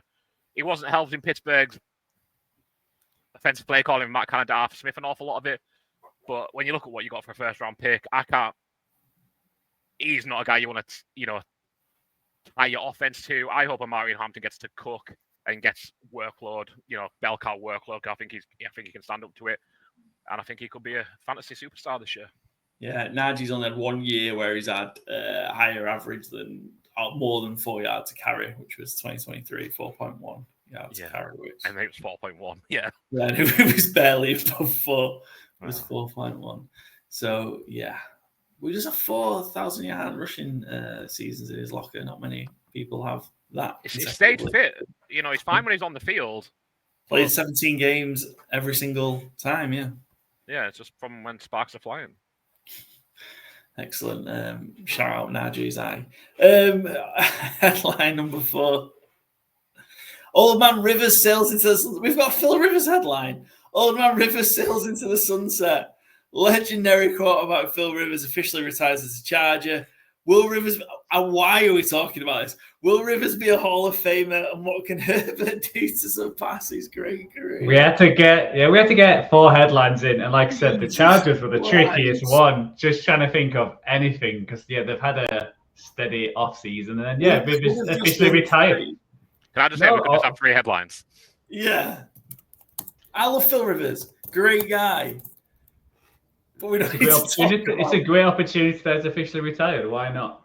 Yeah, it really has just officially retired. I don't know how that didn't get announced years ago. Plays for him that retired with the Chargers, not in San Diego, sadly. He probably won't be a Hall of Famer, in my opinion. He might be. I think his talent deserves it. He's a better quarterback in his career than Eli Manning was, but he didn't win 2 Super Bowls. And as to what Justin Herbert could do to surpass it is probably win a Super Bowl. Very, very both very good quarterbacks. I'd like to see Philip Rivers get in the Hall of Fame. He's certainly in the reproduction Hall of Fame. That man is his Hall of Fame for virility. Yeah, he'll have his own, team bringing his jacket out for him. All 11 kids that he's got, or 15, however many he is nowadays. No Super Bowl is hard for a quarterback in this era where numbers are super, super high. He does have a lot of standout moments in his career, playing on a torn ACL and nearly winning the AFC Championship game against the Patriots, but nearly isn't really a word that gets you in the Hall of Fame, unfortunately. I do have another little Najee gag if you'd like another one. I forgot about this one. Because if you're looking for fantasy, if Najee is wearing his eye patch, he'll be great in PPR leagues. That's getting cut. I'm editing this out of the episode. That's terrible. Back to Philip Rivers. Shame, because some of those Chargers teams were electric. Yeah. Yeah, and it's a shame. So, shame he couldn't win one, because then if he would have won one, he probably gets in. Do you guys think it's all? Well, sounds like you agree with Paul. Probably not. Joe, do you think Probably he is? not, yeah. Or do you think he will be? I think he's tricky. I think he's. I always like what I've seen other people suggest with Hall of Fame. Like, was he a top 5 quarterback like for multiple years? Yeah. And I think he may have snuck in a few years, but like I said, I think he's just not getting over. It's when he's that kind of player and doesn't get the Super Bowl. That's the problem when he's against other players, and it can't just all be quarterbacks in there. So I think it might be something where like 30 years down the line, and it's one of them like old players, and it's getting that way. So will always be tied to Breeze, won't it? Breeze got some more of the records, got the one Super Bowl, and that will probably push him over. And that's why Rivers doesn't get in, I guess. Right, transactions for the Chargers. Thanks for that tangent, Joe. Bit of Phil Rivers chat. And we got the horrendous Najee Harris pirate joke as well, so thanks. Anyone that we've not kind of talked about for the Chargers we think is going to have a huge impact? I'll give a quick shout out to Aronde Gradson, 5th round pick, 165 overall tight end. Aronde Gradson 2. His father was a wide receiver with the Cowboys, won the Super Bowl way back when, 1995, I believe. 6'5", 240, big lad. And another one who's been getting rave reviews in camp from mini camp through training camp. He's already playing with the ones. Greg Roman's hyping him up. Jim Harbaugh's hyping him up. And you look at that tight end room. Otherwise, and you've got Will Disley, Tyler Conklin, even Stone Smart's left the building. Donald Parham's gone. So I think there's a real opportunity there for Aronde Gradson. I took him in Scott Fishbowl. I've taken him in a few of my dynasty leagues, which are deeper, obviously. I think your standard fantasy redraft's maybe a bit too deep to go, but your underdog best ball 18, 20 rounders, I think is definitely worth a shot. If Justin Herbert connects with him, I think, at tight end, really, outside your elite guys, you're looking at touchdown upside, and like I say, 6'5", score touchdowns, I think is a real prospect. Yeah, Aronde Gradson 2, or Aronde Gradson 2, whichever, choose to see him as a junior or a sequel, I guess. Anyone else, Joe, that you think is going to make a difference? I think some of the free agent Dante Jackson's going to go straight in there, so he could play a big role, especially in that division. And I know I mentioned the third headline is I think Becton could, he obviously improved and he had a great year with the Eagles, moving into guard and made them into a rush machine. And we've talked about the runners, so having him there with Joe Alt and Slater, and then you've got Johnson and Bozeman, there could be some camp battles there. But I think the offensive line we were promised like a year or two ago, especially when they got, especially last year when they got the 2 tackles and the youngsters inside, never quite materialized last year. So I think if Becton can be how he performed last year, then that could be a scary offensive line. Yeah, they started off really well last year, didn't they? And then kind of faded. So it's why obviously they can kind of go the whole way this year. And addition of Becton may help them do that. Cool. Let's have a look then at the win total line. Why can I not get that right tonight? Win total line for the LA Chargers, 9.5, same as the Broncos. Wherever you guys got the LA Chargers? I've got the same as the Broncos, 9-8. So, I'll probably go the under. With the odds, it's not great. I can see them getting over. It's just, I think, like you mentioned, it's a tough schedule for that division now, and they've got to play each other. So I think it's going to be really tight, and both teams around 9, 10, 8 wins around that. So it's a great line, Vegas. Well played. Well done, Las Vegas. Credit to Vegas. Shout out Vegas. One thing I think is pretty predictable with me every summer is I will be on the Chargers Kool-Aid. So I have the Chargers at 12-5 because of course I do. I don't have them winning the division. Actually, I didn't have them winning the division last year either. But I think I had them on 13 wins last year. I mean, to be fair, I wasn't a million miles off. So, well, I mean, we're at least down from our first year where you had them like 15-2 or whatever it was. Yeah, I don't think I've ever had them winning the division, but I've always had them having a really high win total. So, last year they were 11-6. I think I had them 14-3 or 13-4, maybe. I've got them right around 11-12 wins. I think they'll be. I am worried the lack of wide receiver depth. I think that O-line is going to be better. I think we'll see a bit more consistency in the running game. So you're not necessarily needing to lean on the wide receivers as much anyway. Expecting to get a bit more out of the tight end position as well. So, I like them 11-12. Giving up home game, obviously, it's tougher. They play the Chiefs week 1 in Brazil. If anyone has to give up a home game, Chargers don't have much of a home field advantage, do they? Well, that's true, but it's not like the soccer stadium days. But yeah, it's not. It's not far off, I guess. Yeah, it's a friendly stadium. It is a friendly stadium, and the Chargers have great colours to be a home team in Brazil as well, I guess. So. Yeah. But yeah, I think the first 3 weeks of division games, that's going to be huge for how kind of their season goes. I think is kind of how they go that first 3 weeks. So, we'll see. Chargers could be a similar to kind of how we did last year. Like if they got off to maybe a bit of a rough start, I might jump in on them as their odds for to win the Super Bowl drift, and we might try and cash out on them as a profit again. Try and do that with the Ravens. We might try and do it with the Chargers as well. Anything to make a quick buck. Let's move on then. Odds to make the playoffs. 10-13 to make the playoffs. Yes. Even money to make the playoffs. No. So I think Vegas are leaning more to 10 than they are 9. Do you guys have them in? Joe, have you got them in at 9-8, or do they fall out the wrong side of the tiebreaker with the Broncos? No, I've got both teams 9-8. So I've got quite a few teams like 8 and 9. So both of them have snuck in as 6th and 7th seed. So I don't see too much difference between the two teams. So I've gone both 9-8 and sneaking into the playoffs. Excellent. Yeah, I've got them in as wild card. Byron, you have as well, as you've just explained. Let's have a look then. The odds: 3-1 to win the division, 11-1 to win the conference, 28-1 to win the Super Bowl, which is the same as we just talked about with the Broncos. Like I say, the Chiefs aren't just going to continue winning this division forever. Was it 9? Are we at 9 now?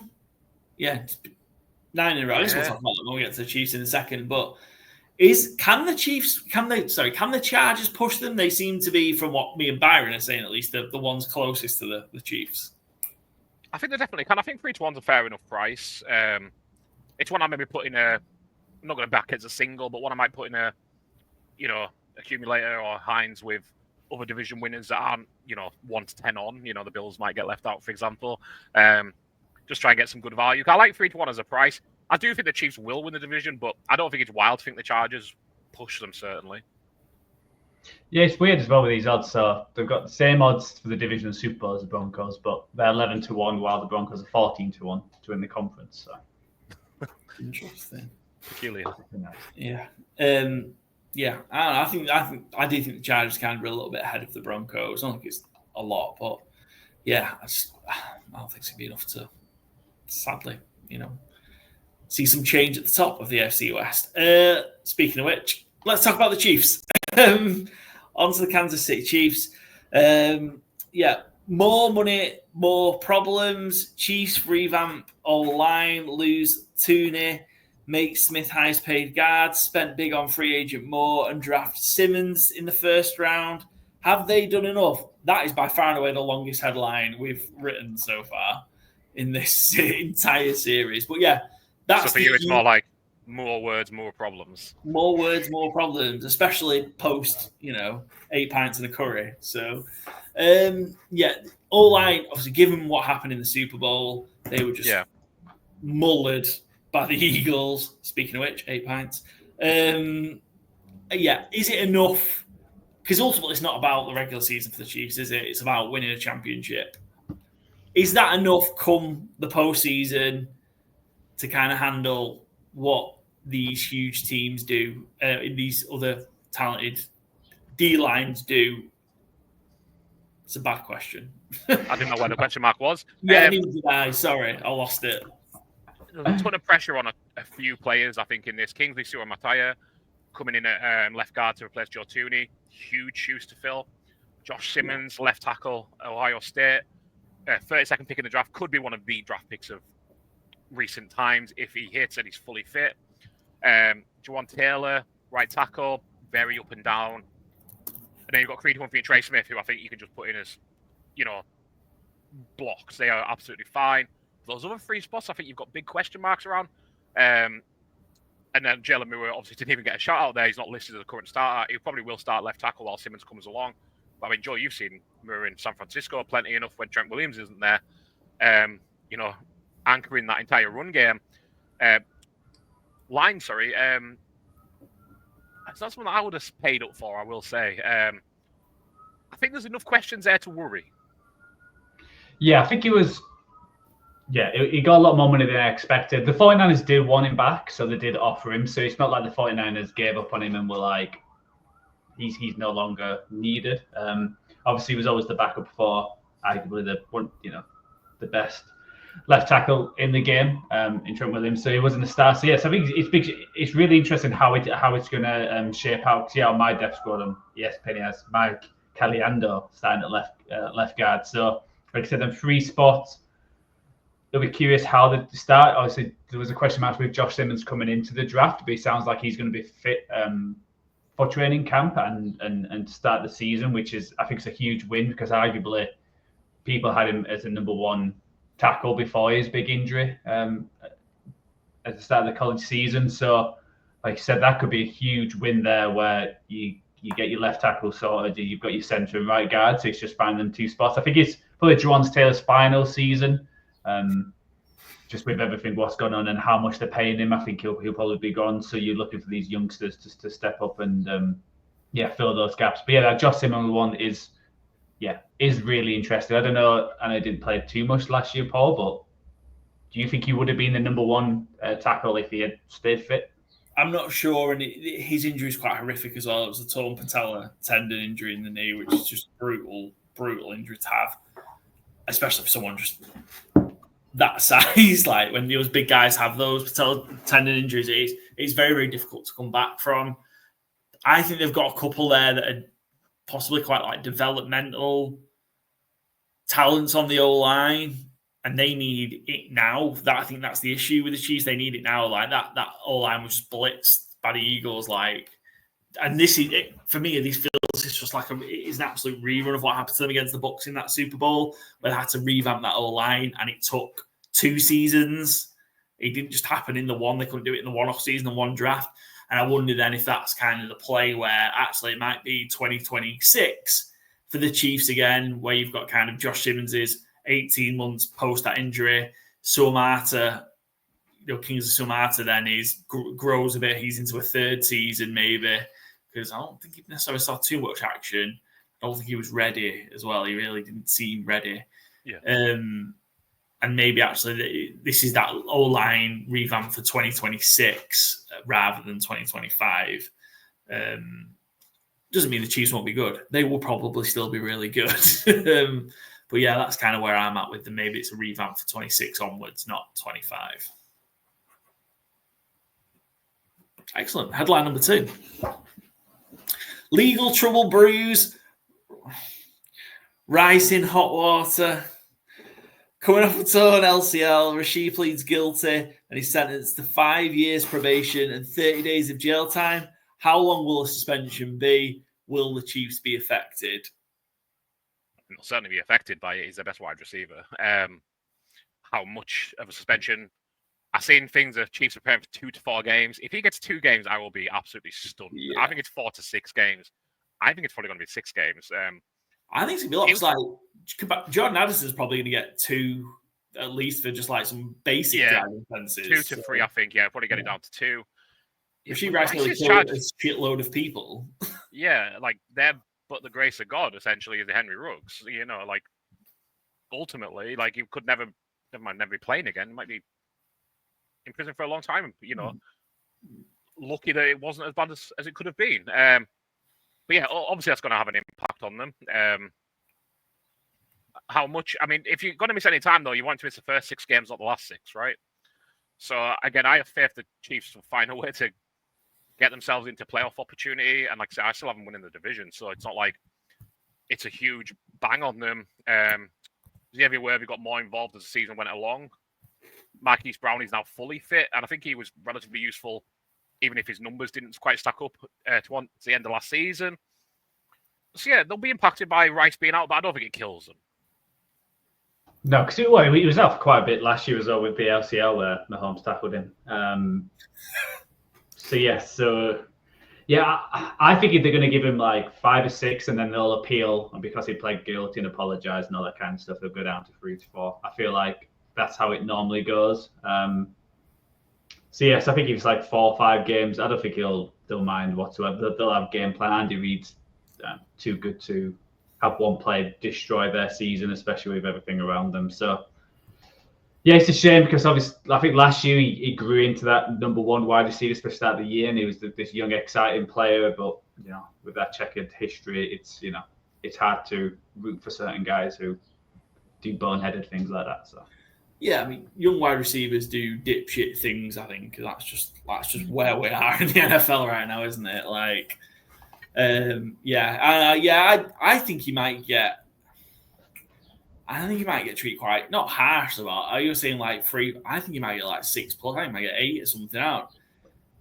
The problem, almost, it feels like the more viral it is as well, because the videos of that stuff went everywhere, didn't they? Yeah. Yeah, like almost kind of that impact on the reputation of the league and all that. I think he might get. Goodell might stick him and then come down a little bit on a bit of an appeal or whatever. But I'm thinking at least 6.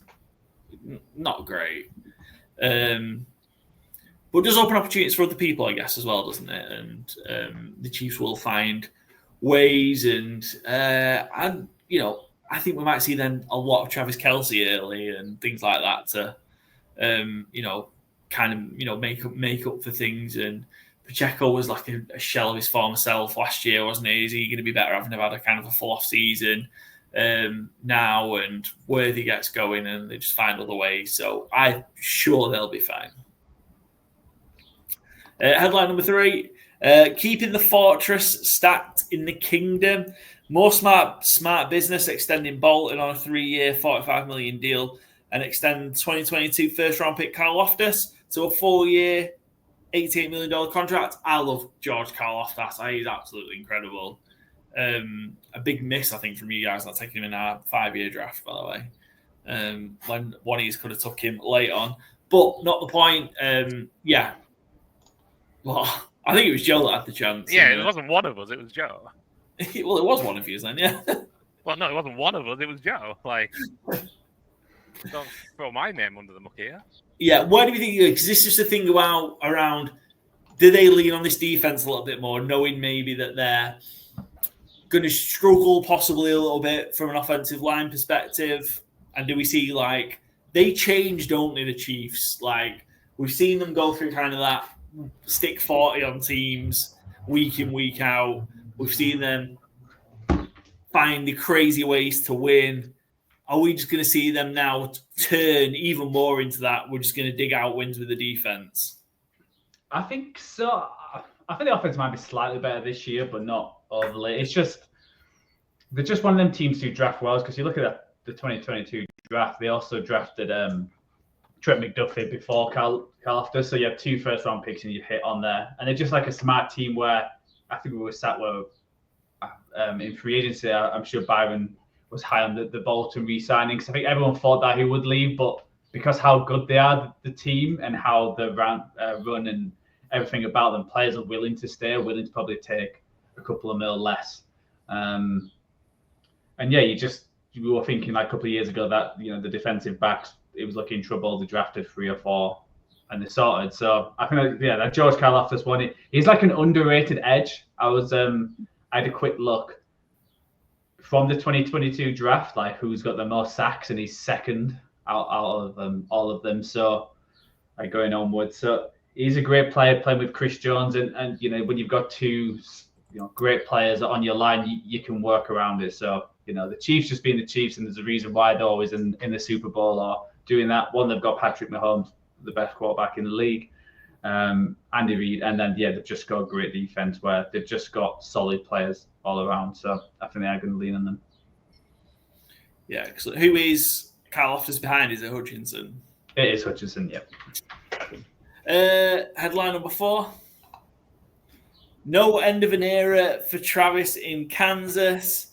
No swift ending for star tight end, who confirms he will return with the core of the team the same what will stop the Chiefs winning their 10th straight AFC West title. I worked out what it is. It's the fade to yellow on the screen, and the white on the white text on the yellow is brutal to read if you're watching on YouTube. Sorry. Yeah, I think we might see a bit of a Kelsey comeback this year, which is crazy because he didn't have like a bad season, but by his standards, it was a big drop off. I think we've got one more monster year left after Travis Kelsey, I think.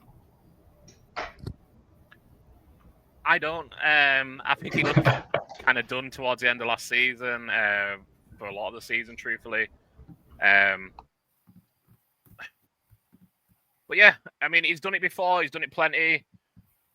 My kind of worry is that they have to lean on him early, like you say, Rashee Rice suspension incoming.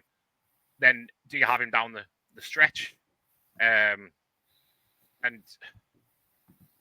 you know, obviously the more important thing is getting him ready for the end of the season. You know, Patrick Mahomes, Travis Kelsey, you know, is always saying to him, come to the playoffs, like, you belong with me. We need to go now. So I just think it's going to be a tough one to manage. Do they try and give some more starter work to Noah Gray to start the season? I'm not sure. Probably not. But I do just worry about him holding up for the entire season, and being able to recapture that high level. I think if they want him to do it, I think trying to give him a managed workload is the way to go. But that is very easy said and very hard to do. Yeah, I mean, he had 97 receptions last year. Still, like, he did. Yeah. So he's still a huge part of the offense. Yeah, I think he's got like one strong year left in him. Yeah, He's old. He's 35. He's younger than me. Like, he had 97 receptions, but that is the lowest receiving yards total he's had in his career. Very true. Apart from his rookie year, where he played one game, so we're not including that. Yeah. So yeah, it was his yards to reception were 8.5. His lowest previous was 10.6. I just don't think he's capable of breaking the plays like he used to. I think he's slowed down. Yeah, I don't think he's in for a big season, unfortunately. Excellent. Right, let's move on to transactions for the Chiefs. Yeah, anyone, again, same as we kind of discussed it, anyone else that we're kind of expecting to have a big impact for the Chiefs? Anybody kind of going under the radar or someone that we haven't really talked about? Not hugely. I think what happened in that running back room, we've got Elijah Mitchell here as a free agency ad and Brashad Smith as a very late pick, 7th round, number 228 overall. Because, you know, you mentioned it earlier, Paul, Pacheco he came back from a broken leg, fair play, but he looked a step or two slower than he had previously. Kareem Hunt kept the workload. Pacheco looked really bad to end the season, coming back from that injury. Hopefully, I've always loved Pacheco. I love his running style, love his story, love late round picks hitting. Hopefully, he's back to his full strength this season, but coming back from a broken leg, I'm not saying I expect him to be 100% right coming back, but he looked like he was still carrying a broken leg half the time. He just did not have that burst that you expected. So hopefully he's fitting well, but if not, Mitchell and or Brashad Smith, I think, are going to have to step up because Kareem Hunt, again, he got the volume, he got the workload, but again, he's not the player that he was. He's a running back. He's not the player he was 8 years ago, isn't a surprise. He's been around the league a little bit now, so I think Elijah Mitchell or Brashad Smith are ones that Reed will be really hoping can make a step. Yeah, it's interesting to check out because of his running style, like big injuries like that, I think are tough. Yeah. Like they're very, very hard to come back from, I think, just because of violent, aggressive running. Oh, that's probably an understatement. But yeah, I think it's tough to come back from kind of big injuries like that. But hopefully it does because obviously he's a huge, huge talent. And I'm very interested in Jalen Royals as well. And I wonder if, again, we're expecting the suspension for Rashee Rice, if he's got the opportunity to be like, can he push to be that wide receiver 3 maybe in that, and then, you know, if he becomes trusted, you know, Mahomes ain't going to go away from you if you prove that you're a trusted option. So, yeah, very, very interested to see if Jalen Royals out of Utah State can, be productive for the Chiefs. Sorry, Joe, you were discussing. Yeah, mine was going to be Jalen Royals as well. I'm just curious because how he fits in. He might get like the quick throws out, and when you've got Worthy and like Hollywood Brown, who are more speedsters, to be able to like sit in there while Rice is out, he could get quite a lot of balls. And you know, you're going against like Sky Moore, Juju. You know, it's not people who should scare you away, even Hollywood Brown. So he's going to get his opportunities, and yeah, we'll see if he can grab. Because I think he was predicted to go like the third round. So the fact that I slipped to the fourth round, it might be due to the injury last year, but yeah, could be another pickup where we're like, oh, the Chiefs are sort of the third wide receiver. And yeah, I think it was a year or two ago, we're like, oh, well, this wide receiver room's looking shaky once Tyreek went, and now they've got, Rice, Worthy, and Royals. It's we're not be looking too bad. Excellent. Right, let's have a look at the Chiefs' win total. Zoom in on me there. Over under 11.5. Even money for over. 10 to 13 to be under. So yeah, I seem to think 11-6 is where they're at from a betting perspective. Wherever you guys got the Chiefs. 13-4 for me. I will say, talking through you guys, though, I'm more tempted for the Chargers above them. Seems a lot of issues on the Chiefs, but it's because they're so good. We're judging them from such a high bar, and I need to keep remembering that. Yeah, I'm at 13-4, winning the division. I'm saying 13-4, winning the division. I'm the same, 13-4, and winning the division. We all got the same. Chiefs is one of them where every year I put money on the Chiefs to be over, because they always get 12, 13 wins. It's always 11.5. No matter what happens the last few years, they always go over. So I'll not spoil my bets going forward. But yeah, I do like the over. Yeah. Yeah. They're a little bit front-loaded from a schedule perspective. And then, again, after they play the Bills in week 9, it's a bit of an easy run for the Chiefs. So, yeah. We'll see. So they might pick up a couple of L's early and then have a great run towards the end of the season going into the playoffs. Unsurprisingly, they are heavily odds on to make the playoffs with their line at 11.5 wins. 4 to 1 on, sorry. Yeah, to make the playoffs. 3 to 1 to not make the playoffs. I assume none of us are taking this is the year the Chiefs don't make the playoffs, like whichever idiot NFL analyst makes that prediction in August at some point. Well, we all have 13-4, so I don't think so. Hell of a season if that happens. And we'll see who the dimwit is this year who picks against the Chiefs to make the playoffs. They'll be right once. Eventually they'll be right. Eventually they'll be right, yeah. Stop clock and all that. Keep saying it enough, yeah. Let's have a look at the odds. So they're obviously odds on to win the division, 11 to 10 on. 3 to 1 to win the AFC and 8 to 1 to win the Super Bowl. Where do you think they fit? I suppose the question is where do you think they fit? Their fourth favourite as it stands now, because we've got a split between the Ravens, Bills, and Eagles now. The Chiefs are the next best. Do you think that's right in terms of Super Bowl odds, or where do you feel they fit? I think I understand why they're there. Everyone wants to bet against them every year. I think that's the thing where the Ravens and the Bills, everyone, they start the season, they're a better team. They're going to get them this time. But like we said when we're doing the Bills preview, until they actually do it, I'm still going to lean the Chiefs. So I can see the Chiefs being boring again and making the Super Bowl. So I do like the conference and the Super Bowl odds 8 to 1 for them to be the fourth Raven. They're just constantly getting there. It's because they are the favourite to win the conference, which is weird. Yeah. But I might go Super Bowl. We'll clip this just in case for down the line, but I feel actually, like I said, I think they're a year away from getting back to the Super Bowl again. I'm going to say there's always one dimwit, right, Joe? Yeah. Bengals at Chiefs divisional round. Bengals beat them, and then they fall to the Bills, and the Bills go to the Super Bowl. That's where I'm at right now. So the Bengals beat the Chiefs in the divisional round is the call. Is the call, yeah. I love that the bar's so high for the Chiefs. It's like, I think next year they'll lose in the divisional round. It's crazy. What tragedy, yeah. We get the return of Burrowhead, and then we get Bengals-Bills shootout in the AFC Championship game. That's kind of where Bengals make the playoffs then. Yeah, the Bengals are going to win 3 games now. Yeah, off the back list. But that's kind of where I'm at. I just think they're a year away. I still think that O-line is going to hold up. Because that Bengals defense is going to, wreck shop on that O-line.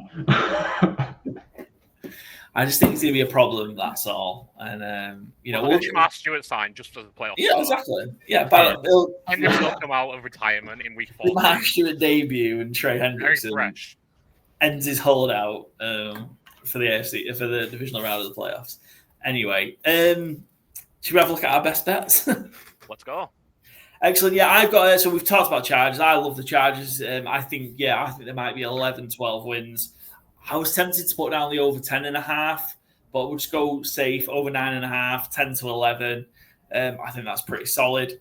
And then we just talked about the Chiefs, and main reasons I think Rashee Rice is going to be out a chunk. Might take a while to get going. I think Worthy can have 1,000-yard receiving season this year. I think he's obviously there's a lot of people, I suppose, i.e. Kelsey, that could pick up some of that work. But I really, really like Worthy. He's a big jump. I think he was maybe 600, 650 yards last year. So it is a big jump to go to 1,000 yards. But I think if you get him if we start getting somewhere close to 80 receptions, which if he picks up a lot of that Rice work early, he could get close to 80 receptions. That's going to get you close then to 1,000-yard season, I think, for Rashee Rice. For Xavier Worthy, sorry. Yeah, for my, whenever I do fantasy projections, import them into different scoring formats, etc., I always use Mike Clay, the gold standard at ESPN. He has Xavier Worthy 76 receptions for 993 yards. So, I mean, basically, you're there. Right. So that seems like you're right on the right line. Yeah, I think so. It's going to be a mixing kind. It's going to be a mixing kind of year where he gets off to a hot start, just like right there up until the end. Yeah. So we'll see like huge games, like 150-yard receiving games, and then he'll get 12 receiving yards. Yeah, that could happen, and it kind of did at stages last year. But I just kind of like him to just take a step this year. Obviously, he was so good in the Super Bowl as well, wasn't he? I know the Chiefs struggle, but monster game in the Super Bowl. Yeah. We'll see. He seems to get better as the year went on. Byron, I believe you're next. Oh, no, Joe, you're next. Yeah, I'll go next. Why not? We'll change up. That is not the order that we normally do. Well, we'll change up for the AFC West. So I've got the Chiefs over 11.5 wins. Like we mentioned, it's with it being evens. I was tempted with the 12.5, but with it being evens, I do like it is 2-1 for over 12.5. And actually, since 2018, they've only once not gone over 11.5 wins, which was in 2023 when they went 11 wins. So it's not like they never get there. So I think they'll just continue that. And then talk about Pacheco. I've got him 10 plus rushing TDs. I think it's a bit of a gamble, but the reports coming out of training camp, he's looking fresh and looking like his old self. So at 13-2, I'm going back to that well because my first 10 plus rushing yards was a Quinshawn Jenkins, who may not even see the field this year. So yeah, great for those that drafted him in fantasy. Byron? Yeah, so I am once again, give me the Kool-Aid. I am drinking it for LA.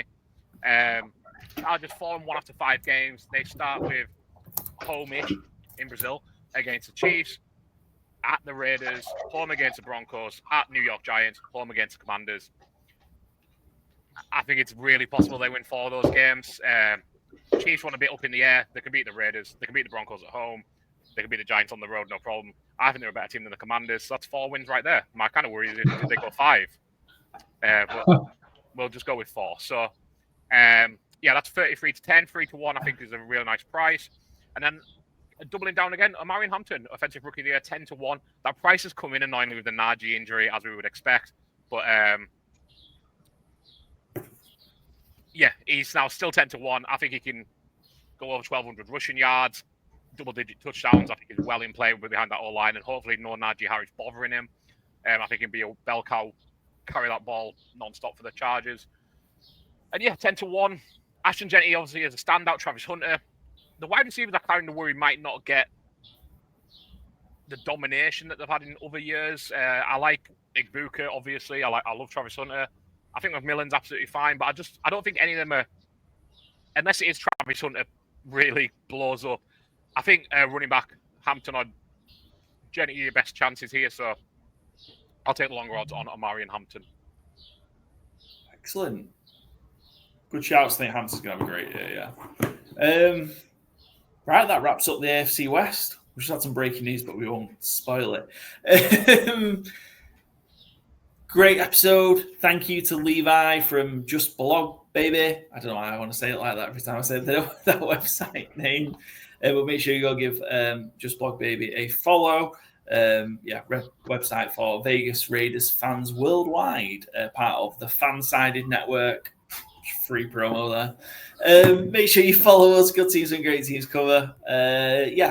Pod's available. Spotify, Podbean, Apple Podcast, Overcast, YouTube if you want to see our faces as well. Joe, what is going on in Calgary? Every day, man. It is the entire recording. What has happened? Just living in the city, man. You know, it is what it is. It's insane.